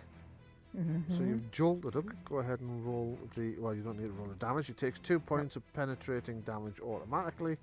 And he needs a saving throw to see if he still gets his action to kill Festor. 14's a target number. Deputy Sheriff. Constitution, would you say, didn't we? Yeah. 14. No, he's failed. Yes. So he's stunned this round. Okay, can I then use my movement to get over to Festor? Yes, you can. And try and, like, can I kind of try and dodge in between the two? Okay. So you now both have a hold of Festor. You're kind of wrestling for control of the doddery old mage. Right. Were you trying to... Sorry, go ahead. Yeah. Sorry. No, go ahead. I have Arcane Shield, and it's a minor action to cast it. Right, okay. Could I cast it on Festor? I mean, yes, but not this round, because you've already done 2 things. Right, okay. You've cast a spell and then you've moved. So you've Right, had a okay, major yeah. and a minor action already. In theory, Right. I think you can cast Arcane Spell and Arcane Shield on someone else, yes. Right, okay. Because that was what I wasn't sure. If I It'll could have to wait. do that. Okay, so Edwyrd, what are you doing? As far as I know, they're still in the house or in his home. So I'd make my way to that little murder hole. Okay, so you're making your way through the murder hole. And then obviously when I get there, I'll see they're not there. Look out the murder hole. I'll see them running away. Shoot them. That's a lot of shit. But I don't know you're how many trying to rounds do that would in take. one round. Yeah, okay. So you're stalking through the house. Give me a perception hearing test. Okay. I'm not very good hearing considering how big my ears are. Yeah, that's true. True. Okay, so you don't hear anything untoward. So you're moving through the house. You're currently working your way through the hall and the kitchen, heading towards the other side of the house. So you'll be in the middle of the house by the time next round rolls around. So it's the deputy sheriff. He only gets a minor action, so there's not a great deal he can do, except he will get to take his stun off. So Sandreena, what's Sandreena doing?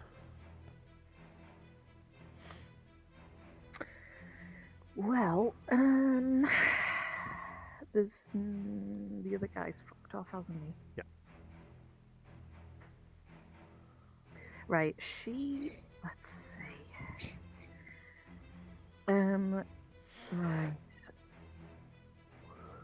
Get your griffin to grab him by the shoulders and hoist him up and throw him away. Well, there's no one there. Is there not? No, they No. both ran away. The other guy Oh. ran away and you killed the other one. Right, can she actually, if she swoops down, see through one of these windows, see what's going on? Yeah. Right, well in that case, she's going to use I presume she's probably got enough movement to move back round up here, where she knows she can definitely get in, probably. Yes, you can do that.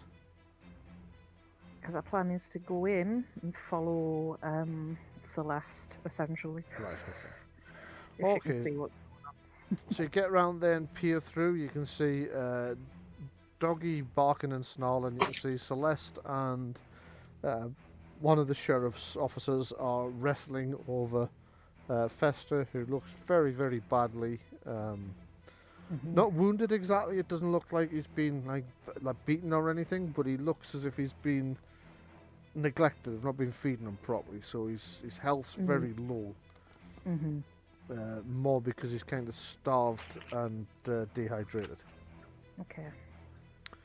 Okay, so that would have taken you one action to get there, so you've still got. Let's just think. So it would have been the. I'm just thinking what she could do. I don't know Okay, if she's so the Griffin needed a major action to get there, so you've got a minor action. I think it's a major action for her to do a spell anyway, isn't it? Yes, it is. Right, can she just use that to clamber in through here? She can. Give me a dexterity acrobatics check, please. Okay. 11 or better to avoid hurting yourself. Acrobatics. 11, just. So a nail catches on Sandreena's cape and tears it, but it hasn't penetrated her skin or done her any harm. Okay. Valor, you to go. What would you like to do? Let's see. I think just- Sandreena would probably have shouted to Balore about what was going on inside. Okay, so we'll assume Balor knows what's going on inside. Right, then I shall direct Longtail to the hole in the wall Right? and dismount her. Yeah. And go in and assist. Okay. So I'll just move you guys up there. Give me a dexterity acrobatics test to get through without catching yourself on any other spelks or splinters or nails. Well, that's going to be difficult. So. Yeah, you've hurt Oh. yourself. So you take 3 points of damage. Right. Ouch. As you're climbing through, a nail catches you in the calf and tears into your calf. Son of a. New luck. And Bitey McSnarls is going to. I don't know if you've noticed, but the dogs change its name every round. Mighty McSnarls. Yes. Is going to. Well, it's Celeste it's been concentrating on, and she's currently wrestling with its master. So it's going to charge over here and attempt to eat you. So Okay. it bounds over and leaps through the air. Its savage jaws Miss. clanking shut on thin air as it lands right in front of you. Fucking hell. These guys. So, this sheriff's man, okay, he's going to come and try and clack you over the back of the head with his hitty thing. Mace. It's cold. 16, that's a That's a hit. hit. 5 points of stunts. So, with course, 5 only points when of stunts, he is going to do a.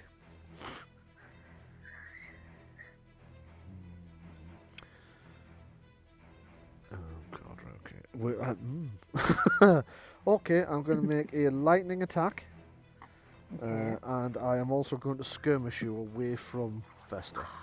So first of all, you will take.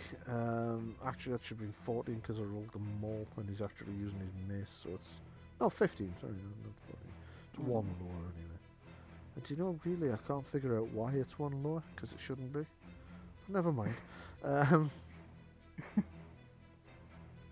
So it's 6 points of damage. Okay. We also did a lightning attack, so he's going to hit you again as you're staggering backwards over this way. Right. Stagger, and thwack.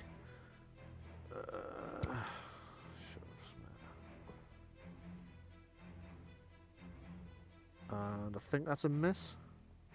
Yes, it is. Actually, it depends, because it's +1, you're outnumbered, so it gets +3 in total, so that would be 14. That's just a hit then. That's just a hit, so while you're staggering under the blow of his previous attack, he whacks you over the head again for another 11 points of damage. Oh, bloody hell. 11. Yep. Oh, me. Right, okay. Okay, so, next guy. And he's going to do the same. He's going to try and wail on the cleric. So he comes, shoves the... come on, move. Shoves the desk out of the way and swings for you with his mace. So, sheriff's. But your goddess can't do anything. Yeah. 19, Oh, and with 4 points of stunts, he's going to knock you to the ground. No, he's not. No, he's not. He's going to Puppets have of fate. puppets of fate, right? Okay. Come on, you. 14, he's passed. So he's still managed to whack you with 4 stunt points. Is my puppets of fate not 15? I don't know, is it? You tell me. Spell You've got the power. character sheet. I I'm think just it going to check my spell power on puppets of Yeah, fate. go ahead. I am actually doing it. Yeah. Yeah. Spell power's 15. 15. Fuck. Right. So he has to re-roll that attack. So instead of getting that's 14, which I think is still a hit, but he's lost all his stunt points. Just a hit, yeah. He's lost all but one of his stunt points actually. So I'll let him keep his 1 stun point. you're gonna let him keep it because you know there's not much you can do with it, right? Well, you'd have to pick the same one anyway, I think. So he has 12 points of damage, Right, I'm not looking good. Right, and okay. he has the force of the blow has sent you. Fuck's sake, man! This one I want to move has caused you to stagger over there. Your skull is really, really pounded. And they've actually fractured your skull between them. They've hit you so many times with these maces. Fuck's sake. You're in a really bad way. Mm-hmm. So combat round 6, and the sheriff's men are a bit closer, and Celeste, it's you to go. Okay, first thing I didn't get a turn that one. Oh, sorry, Rowena, what would you like to do? I'm going to fly my griffin Uh-huh.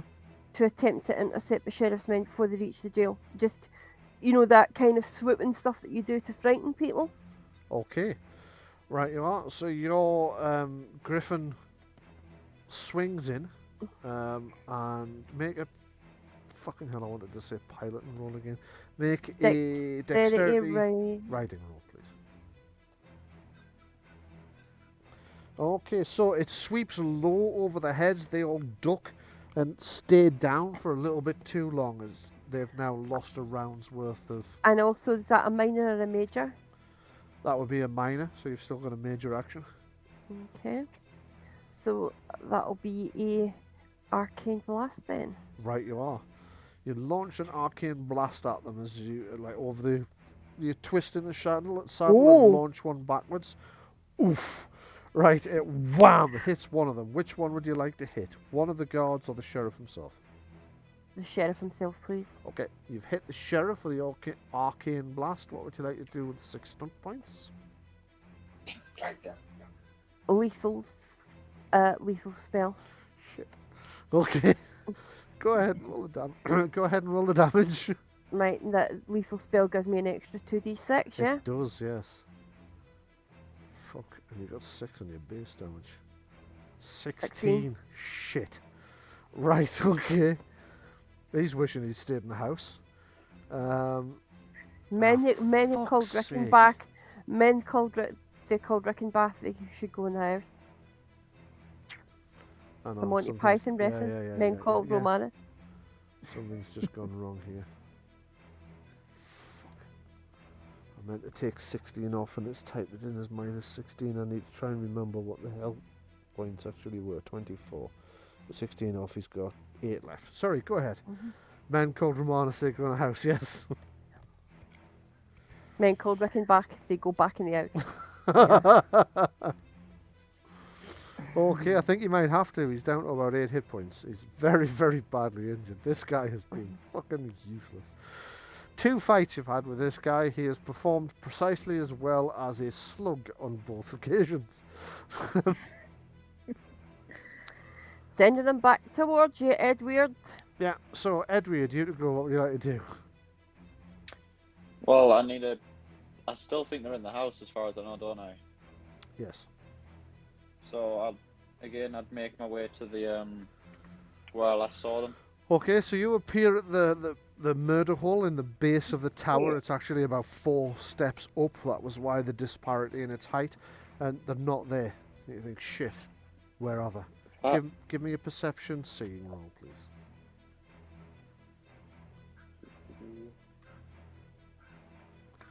You've passed, so you're just starting to creep up the stairs, thinking they might have gone up to get a better elevation on you, because you were defilade. When as you pass the murder hole, you see movement on the other side of it. You glance, and you see all 3 of them are ducking as Edwina's griffin.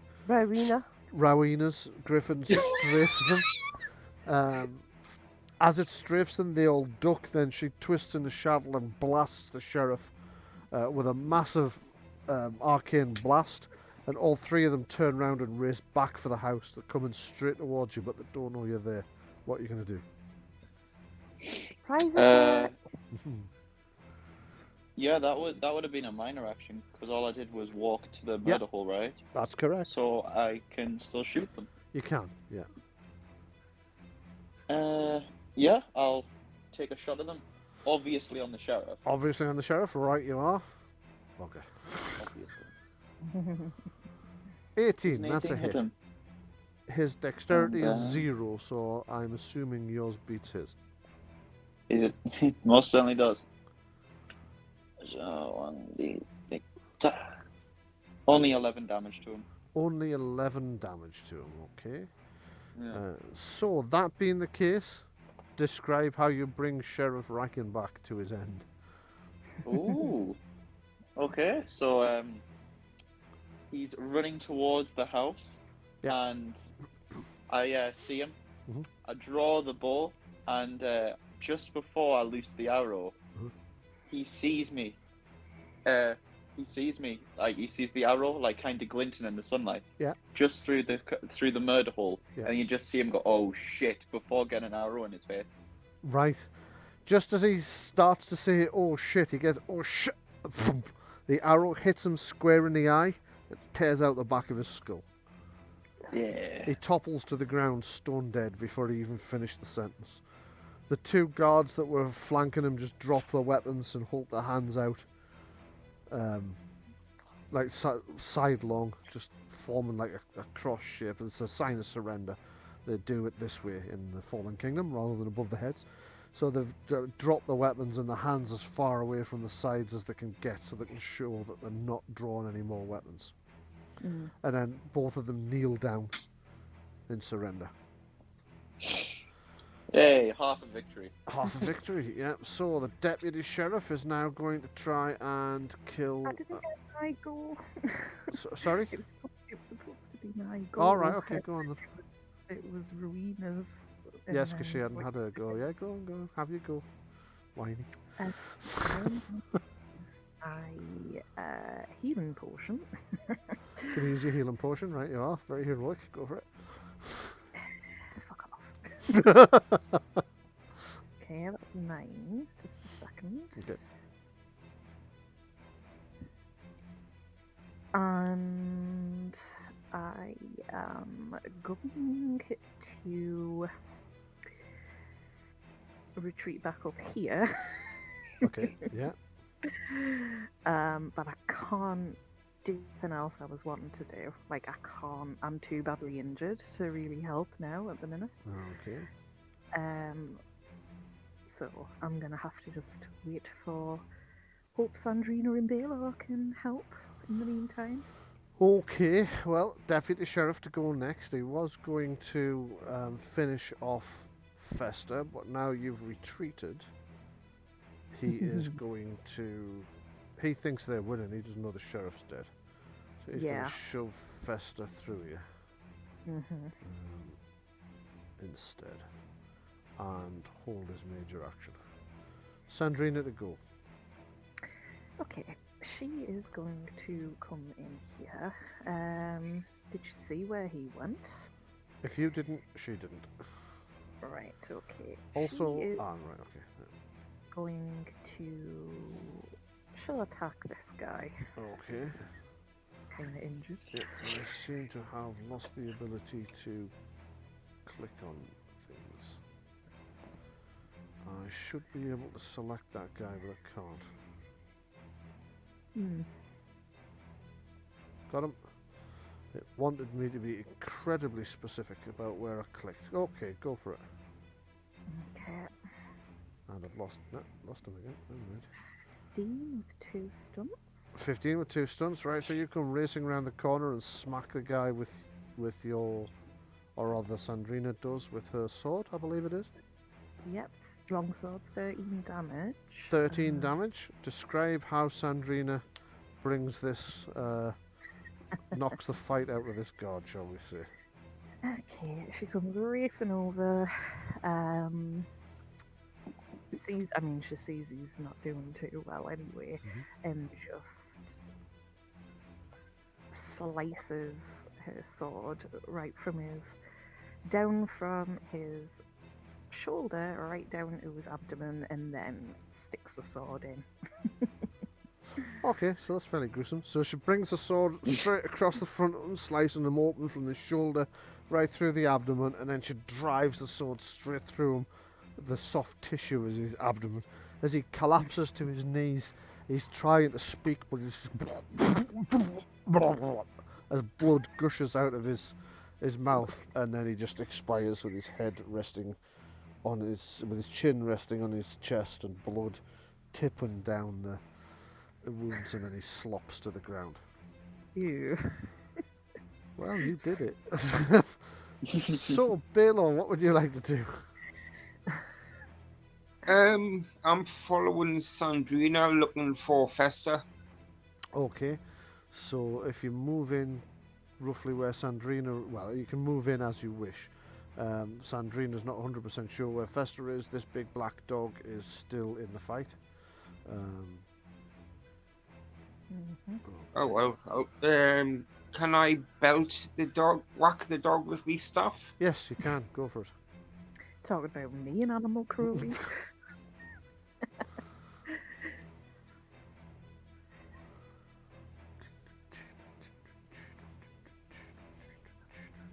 Oh, that's an 11. 11. Okay, you've attacked the dog from behind, so that's a 12.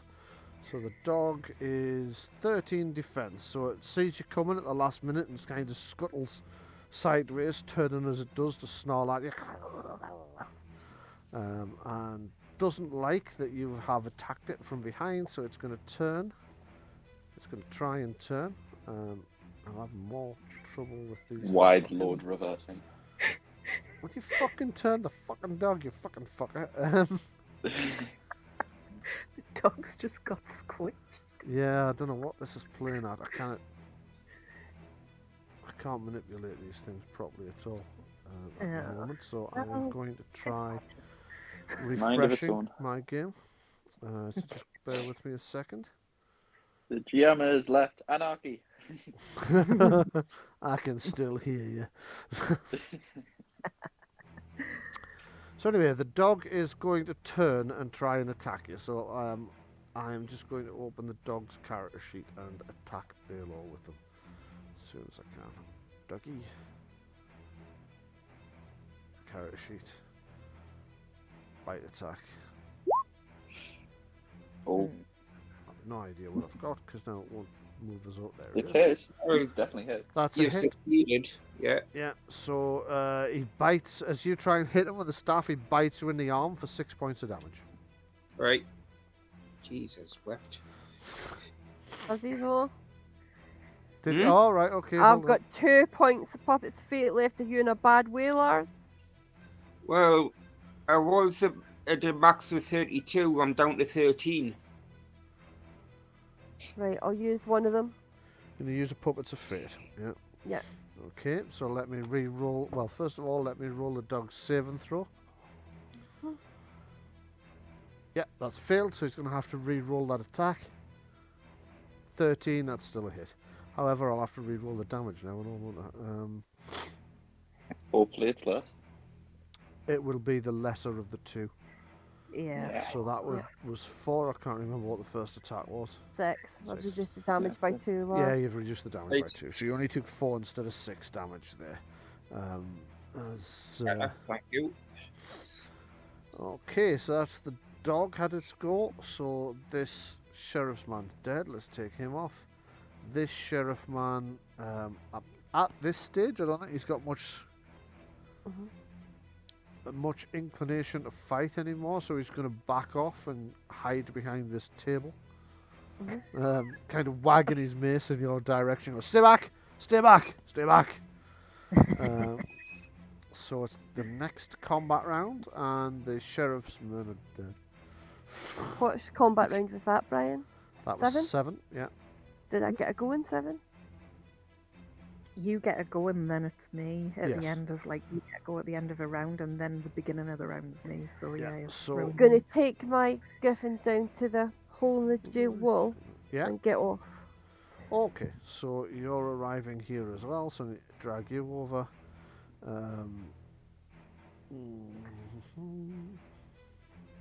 I take it bringing the griffin over and getting off, that's 2 minors, so that's me out of actions. That's correct, yeah. Aye.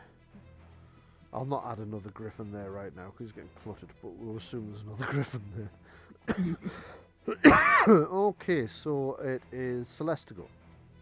Right, I will take another health potion. Okay.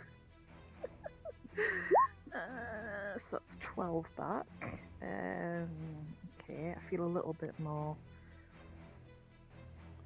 Live. Yeah, pretty much. And I am going to move over. I remind you I can heal as a minor action if you can get over to me. She started right next to you, so just run away. Yeah. I know, Alright, but I'm okay. Festor. Are these doors that are locked or Yeah, something? the doors that are shut. So you've Right. taken a potion, which is a minor action. You've run over to there, which is another minor action. That's your door. Can I not try and open the door? Nope. Only 2 actions around. What if she ran into the door?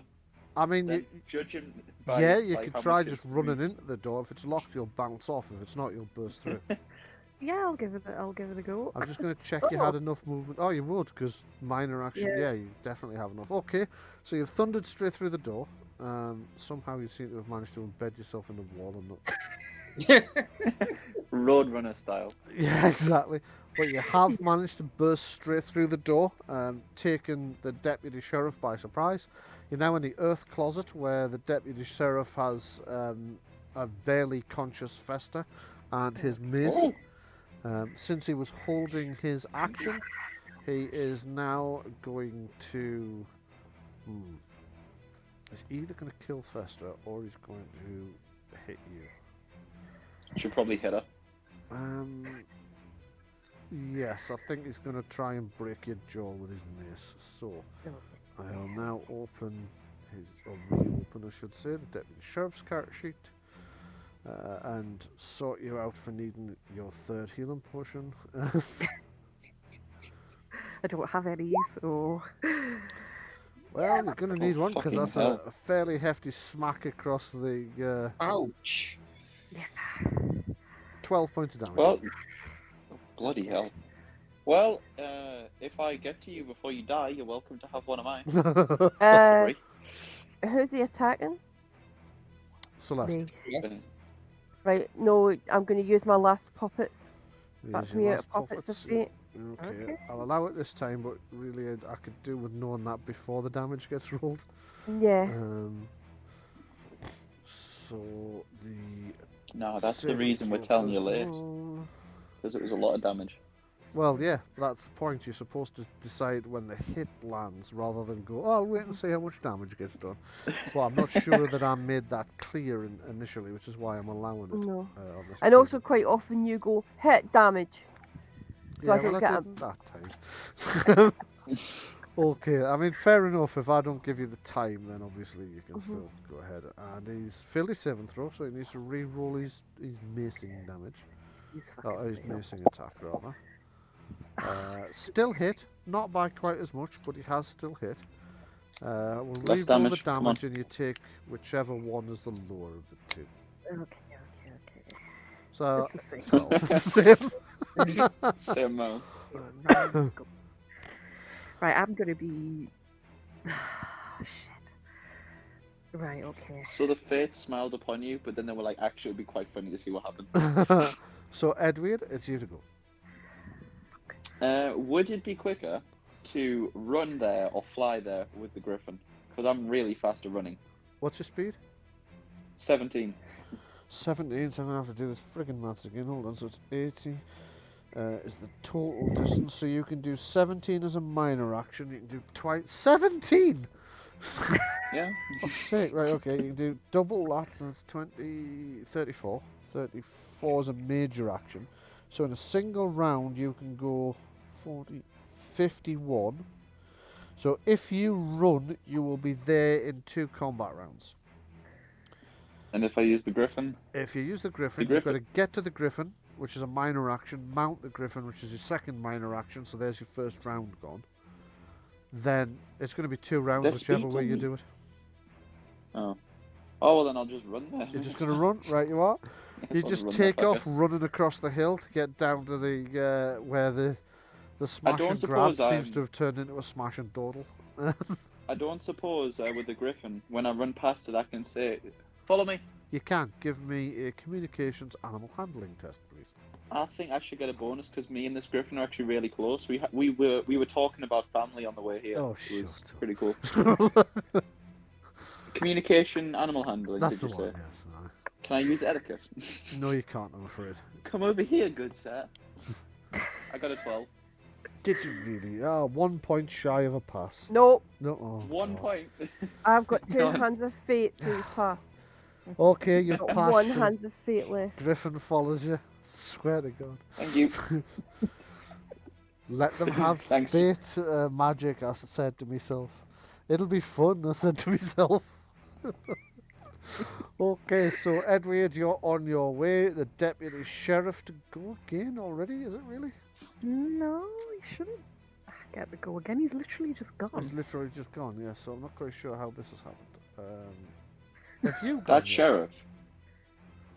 Have you gone I- yet, Jenny? I had my go, then he had his go. Then it So used I jumped the gun with him a bit is what happened, so I'll just... Sandreena to go. Oh, really? So I should have. Right. Okay. So you should have what?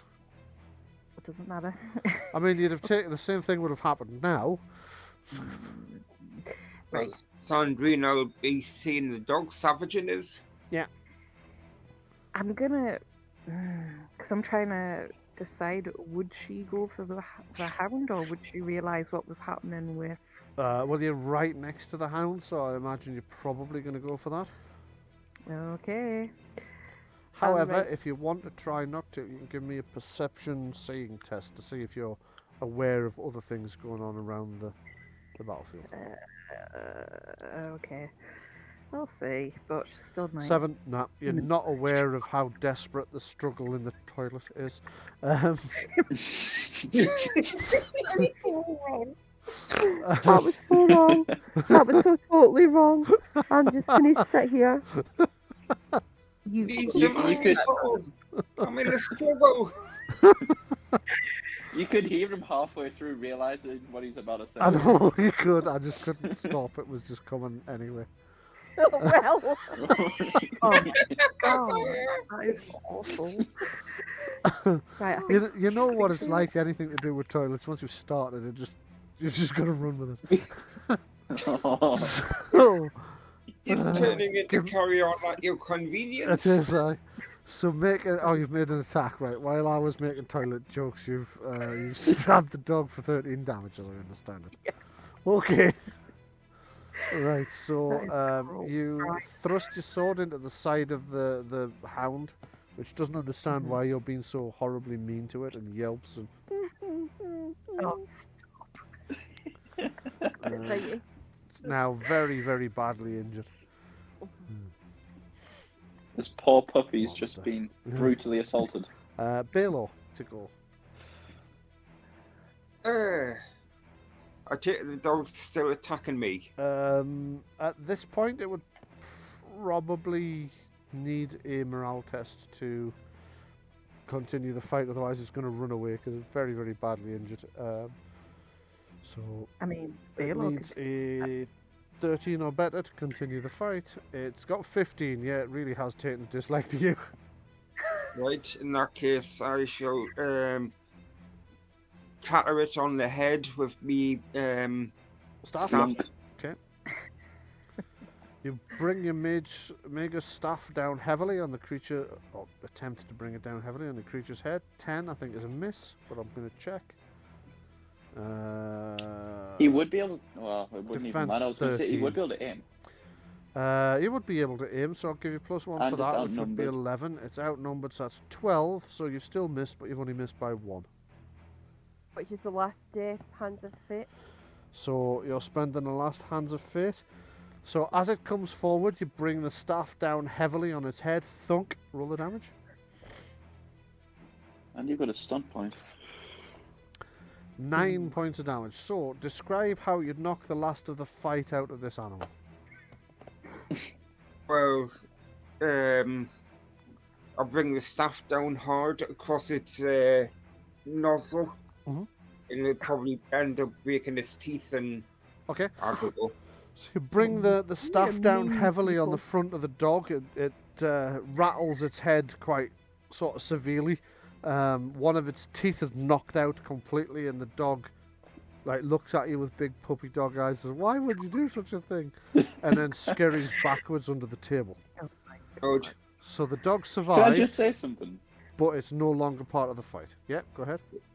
I find it funny how we're so brutal and horrific when it comes to killing people. Then when it comes to killing animals, everyone's so reluctant to do Yes. anything to hurt them. Yeah, it's a fairly common thing with gaming Yeah. groups. I find it's like, yes, we'll shove the guy off the top of the mountain after stabbing him in both kidneys, but the dog, we'll just chloroform it and put it in a.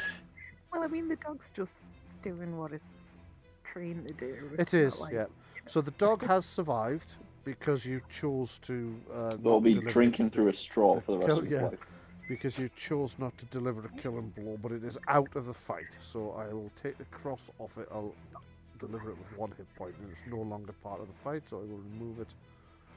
It was its go next as well, so that was good timing. So it is the guy who has surrendered. He's taken no further part in the fight. Then it's Rowena. Then it's Rowena. Yeah.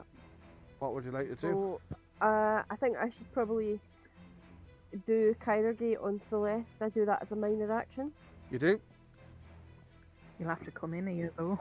Yeah, it's all the way over here. Give me a give me a dexterity acrobatics test, please. Now, you've been describing your character as small right from the very start of the game, so I'm going to give you a lower target number to get through this hole safely. I'm going to tell you what it is, but it's lower. That's a pass. Okay. So just move yourself in. Excuse me. And I'm going to do the healing thing. Thank you, because I fucking need it. Okay, I still need you to move yourself to where you are, though. I did. Next to Celeste. Maybe it's not. I've got you shown as right over here. Same Roll here. 20 being roll 20. Yeah, I'll Might be. move you. Might be lag or something. I don't know. No, it wasn't lag, it just didn't move the thing at all. So there you go, you've moved into there. 17, that's a pass, so that is 4 doubled because you have Kairagi, that's 8. Plus your intelligence, which is another 4, that's 12 health that Celeste somehow manages to get back. Honestly. Whilst this mental swamp witch is like dressing your wounds as you're trying to fight off this huge guy. What happened with the 4 stunt points in this case? Did I not get them? No, you get 4 stunt points as well. What would you like to do with them? What table did I use? There isn't a specific one, so just tell me. What I usually say actually is you can apply them all as extra, extra healing. Yeah, I'll do that. Okay, so instead of 12, that's 16 you get back. Jenni. Right. And it is you to go, or Celeste to go. I will shout thank you to Rowena. I will then cast Jolt on this stupid sheriff. Okay. fucker. So as Rowena's kind of dragging you back out of the fight and trying to bind all your various wounds, and you're trying to struggle forward to get on with killing them, she pulls you backwards and like, will you stay still? And wraps a bandage round one of your, or like round your head, and you go, phoom, and cast Jolt at the sheriff in the hopes of the deputy sheriff, in the hopes of stopping him just coming out and finishing you both off. That's a hit. Yeah. So he needs to pass a constitution, He does. stamina, and he has to get 14 or more. 14 or more. Okay, so he will. At the same time, I wanted to try and pull Festor. Ah, fuck. Right, okay. Okay. Good roll. So you were going to try and pull Festor out of the way, did you say? Yeah. Like Okay, back so through with your minor action, you can grab him and pull back. We're going to have a strength on strength contest between you and the sheriff to see who manages to keep a hold of Festor. And I'm gonna start shouting, "Help me, Festor's hate the way I've got Festor." Okay. So you need to beat 16 to manage to get Festor away from the sheriff. Bollocks. Okay, so he's got a tighter grip on Festor's other arm than you have on this one, but everybody in the area can now hear you yelling, help me, I've got Festor. Edwyrd, as you're racing across the hill, you can see that there are people like all around the town coming out to see what's going on, because they've realised there's something weird happening. There's griffins, there's fighting, so you can see townspeople dotted around the town, like straining to see what's going on, but nobody's getting any closer. Just yell, I killed the sheriff. But did you shoot the deputy? I've been waiting for that one coming up for the entire session. Yes, and Edwyrd, it is you to go. Ah, I mean, I'm in the middle of a field. Like, can I shoot the deputy through the window? No, not from where you are. Can I shoot anyone from where I am? There isn't anyone else to. Why would you want to? There's people fighting. No, they've surrendered. Yeah. Oh, Well, yeah, everybody else has surrendered. There's only the deputy sheriff left in the fight. I've just realised you're not on the right map, so I'll just drag you over. Do you know who's not with you? Lankan. Lankan. Forgot all about him. He obviously didn't come on this mission. He's up to something else. But you He's sneaky bugger. always up to something. Sneaking outside that window, ready to fire at the Mhm. sheriff. Say that We again, think Jenny. not possible. Could he be sneaking outside that window, waiting to fire at the deputy Do you know he could? sheriff? But he's not.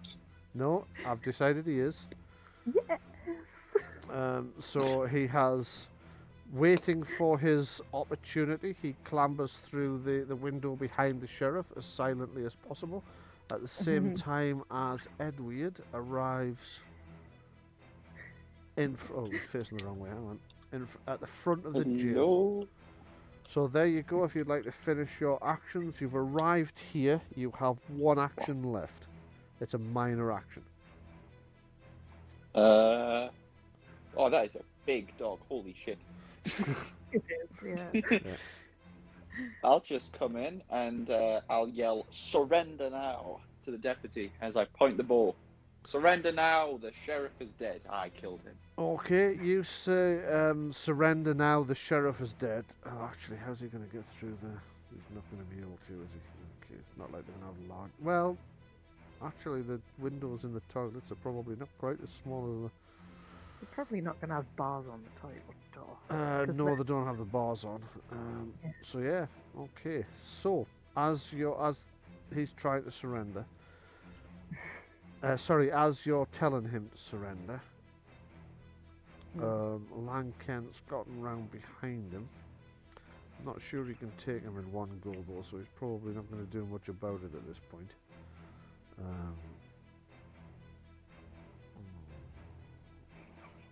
Yeah, so it's the sheriff to go.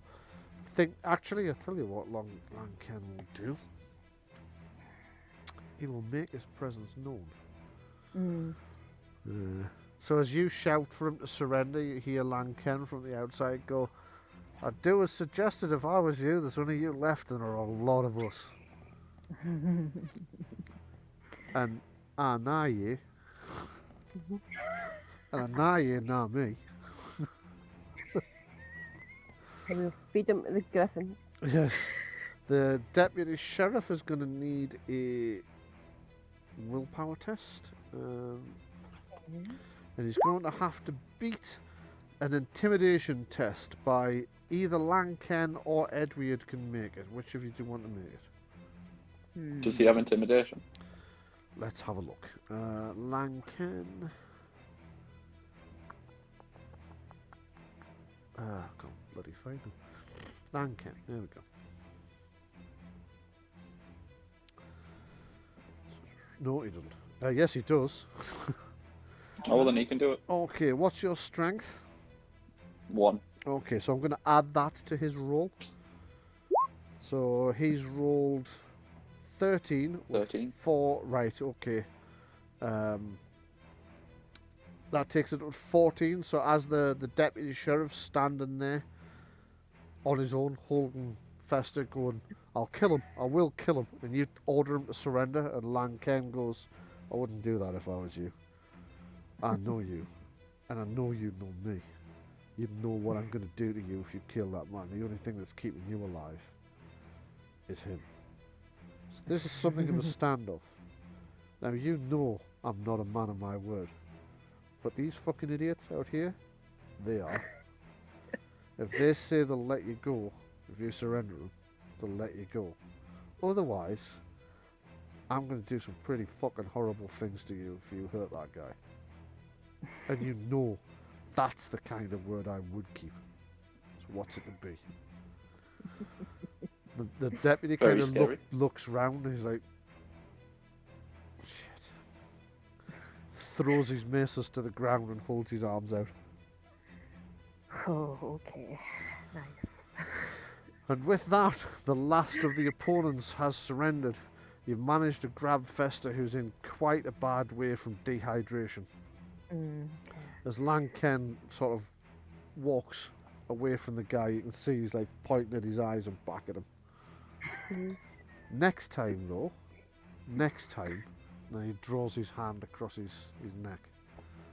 One of these days I'm going to finish you. You get the impression there's definitely some previous history between these two. Yes. As he walks away, so he kind of comes back and he sticks his head through the window again. He goes, "Oh, and by the way, Reichenbach's dead," and fucks off. I like Langton. Okay, so you've managed to rescue Festor. Everybody on the other side is either dead or surrendered. The most of the town just seem to be gawping, don't seem to know what to do. What is your next move? Well, I think Rob the sheriff's house. Mount up and fly back. I think Festor a bit. no. I think we need to do at least try and get Festor a bit more stable. He's in a bad way with dehydration. That puts him at risk of things like fainting. If we stick him on the back of one of these griffins, we could risk him falling off. Okay. So I think we need to try and get him a bit more stabilised. Okay. So I'll cast a healing touch on him. Can I go and see who this person is over here in case it's Wiccan? You can, yes. Okay. So you're going to go and investigate who he is. Lars, you're going to cast a healing touch on Festor. We'll find out how that goes next week. Oh, So thank you very much for joining me today. Hope you enjoyed the game. Yes. yeah. If you're listening to this at home or at work instead of working, or wherever you're listening to it, hope you enjoyed the game as well. This has been this week's episode of Fallen Kingdom, Traitors' Fate. We'll be back again next week with the next episode where we find out just what happens next and if they can work out where exactly Wickham's got to. Before we go, however, Jenni has something she'd like to say. Yes. If anybody is on Twitter, you should go to the Gethsemane Games Twitter account at Gethsemane Games, where you will get updates on our live plays and also products that Gethsemane Games makes. Indeed you will. In fact, our most recent product was just released a couple of days ago.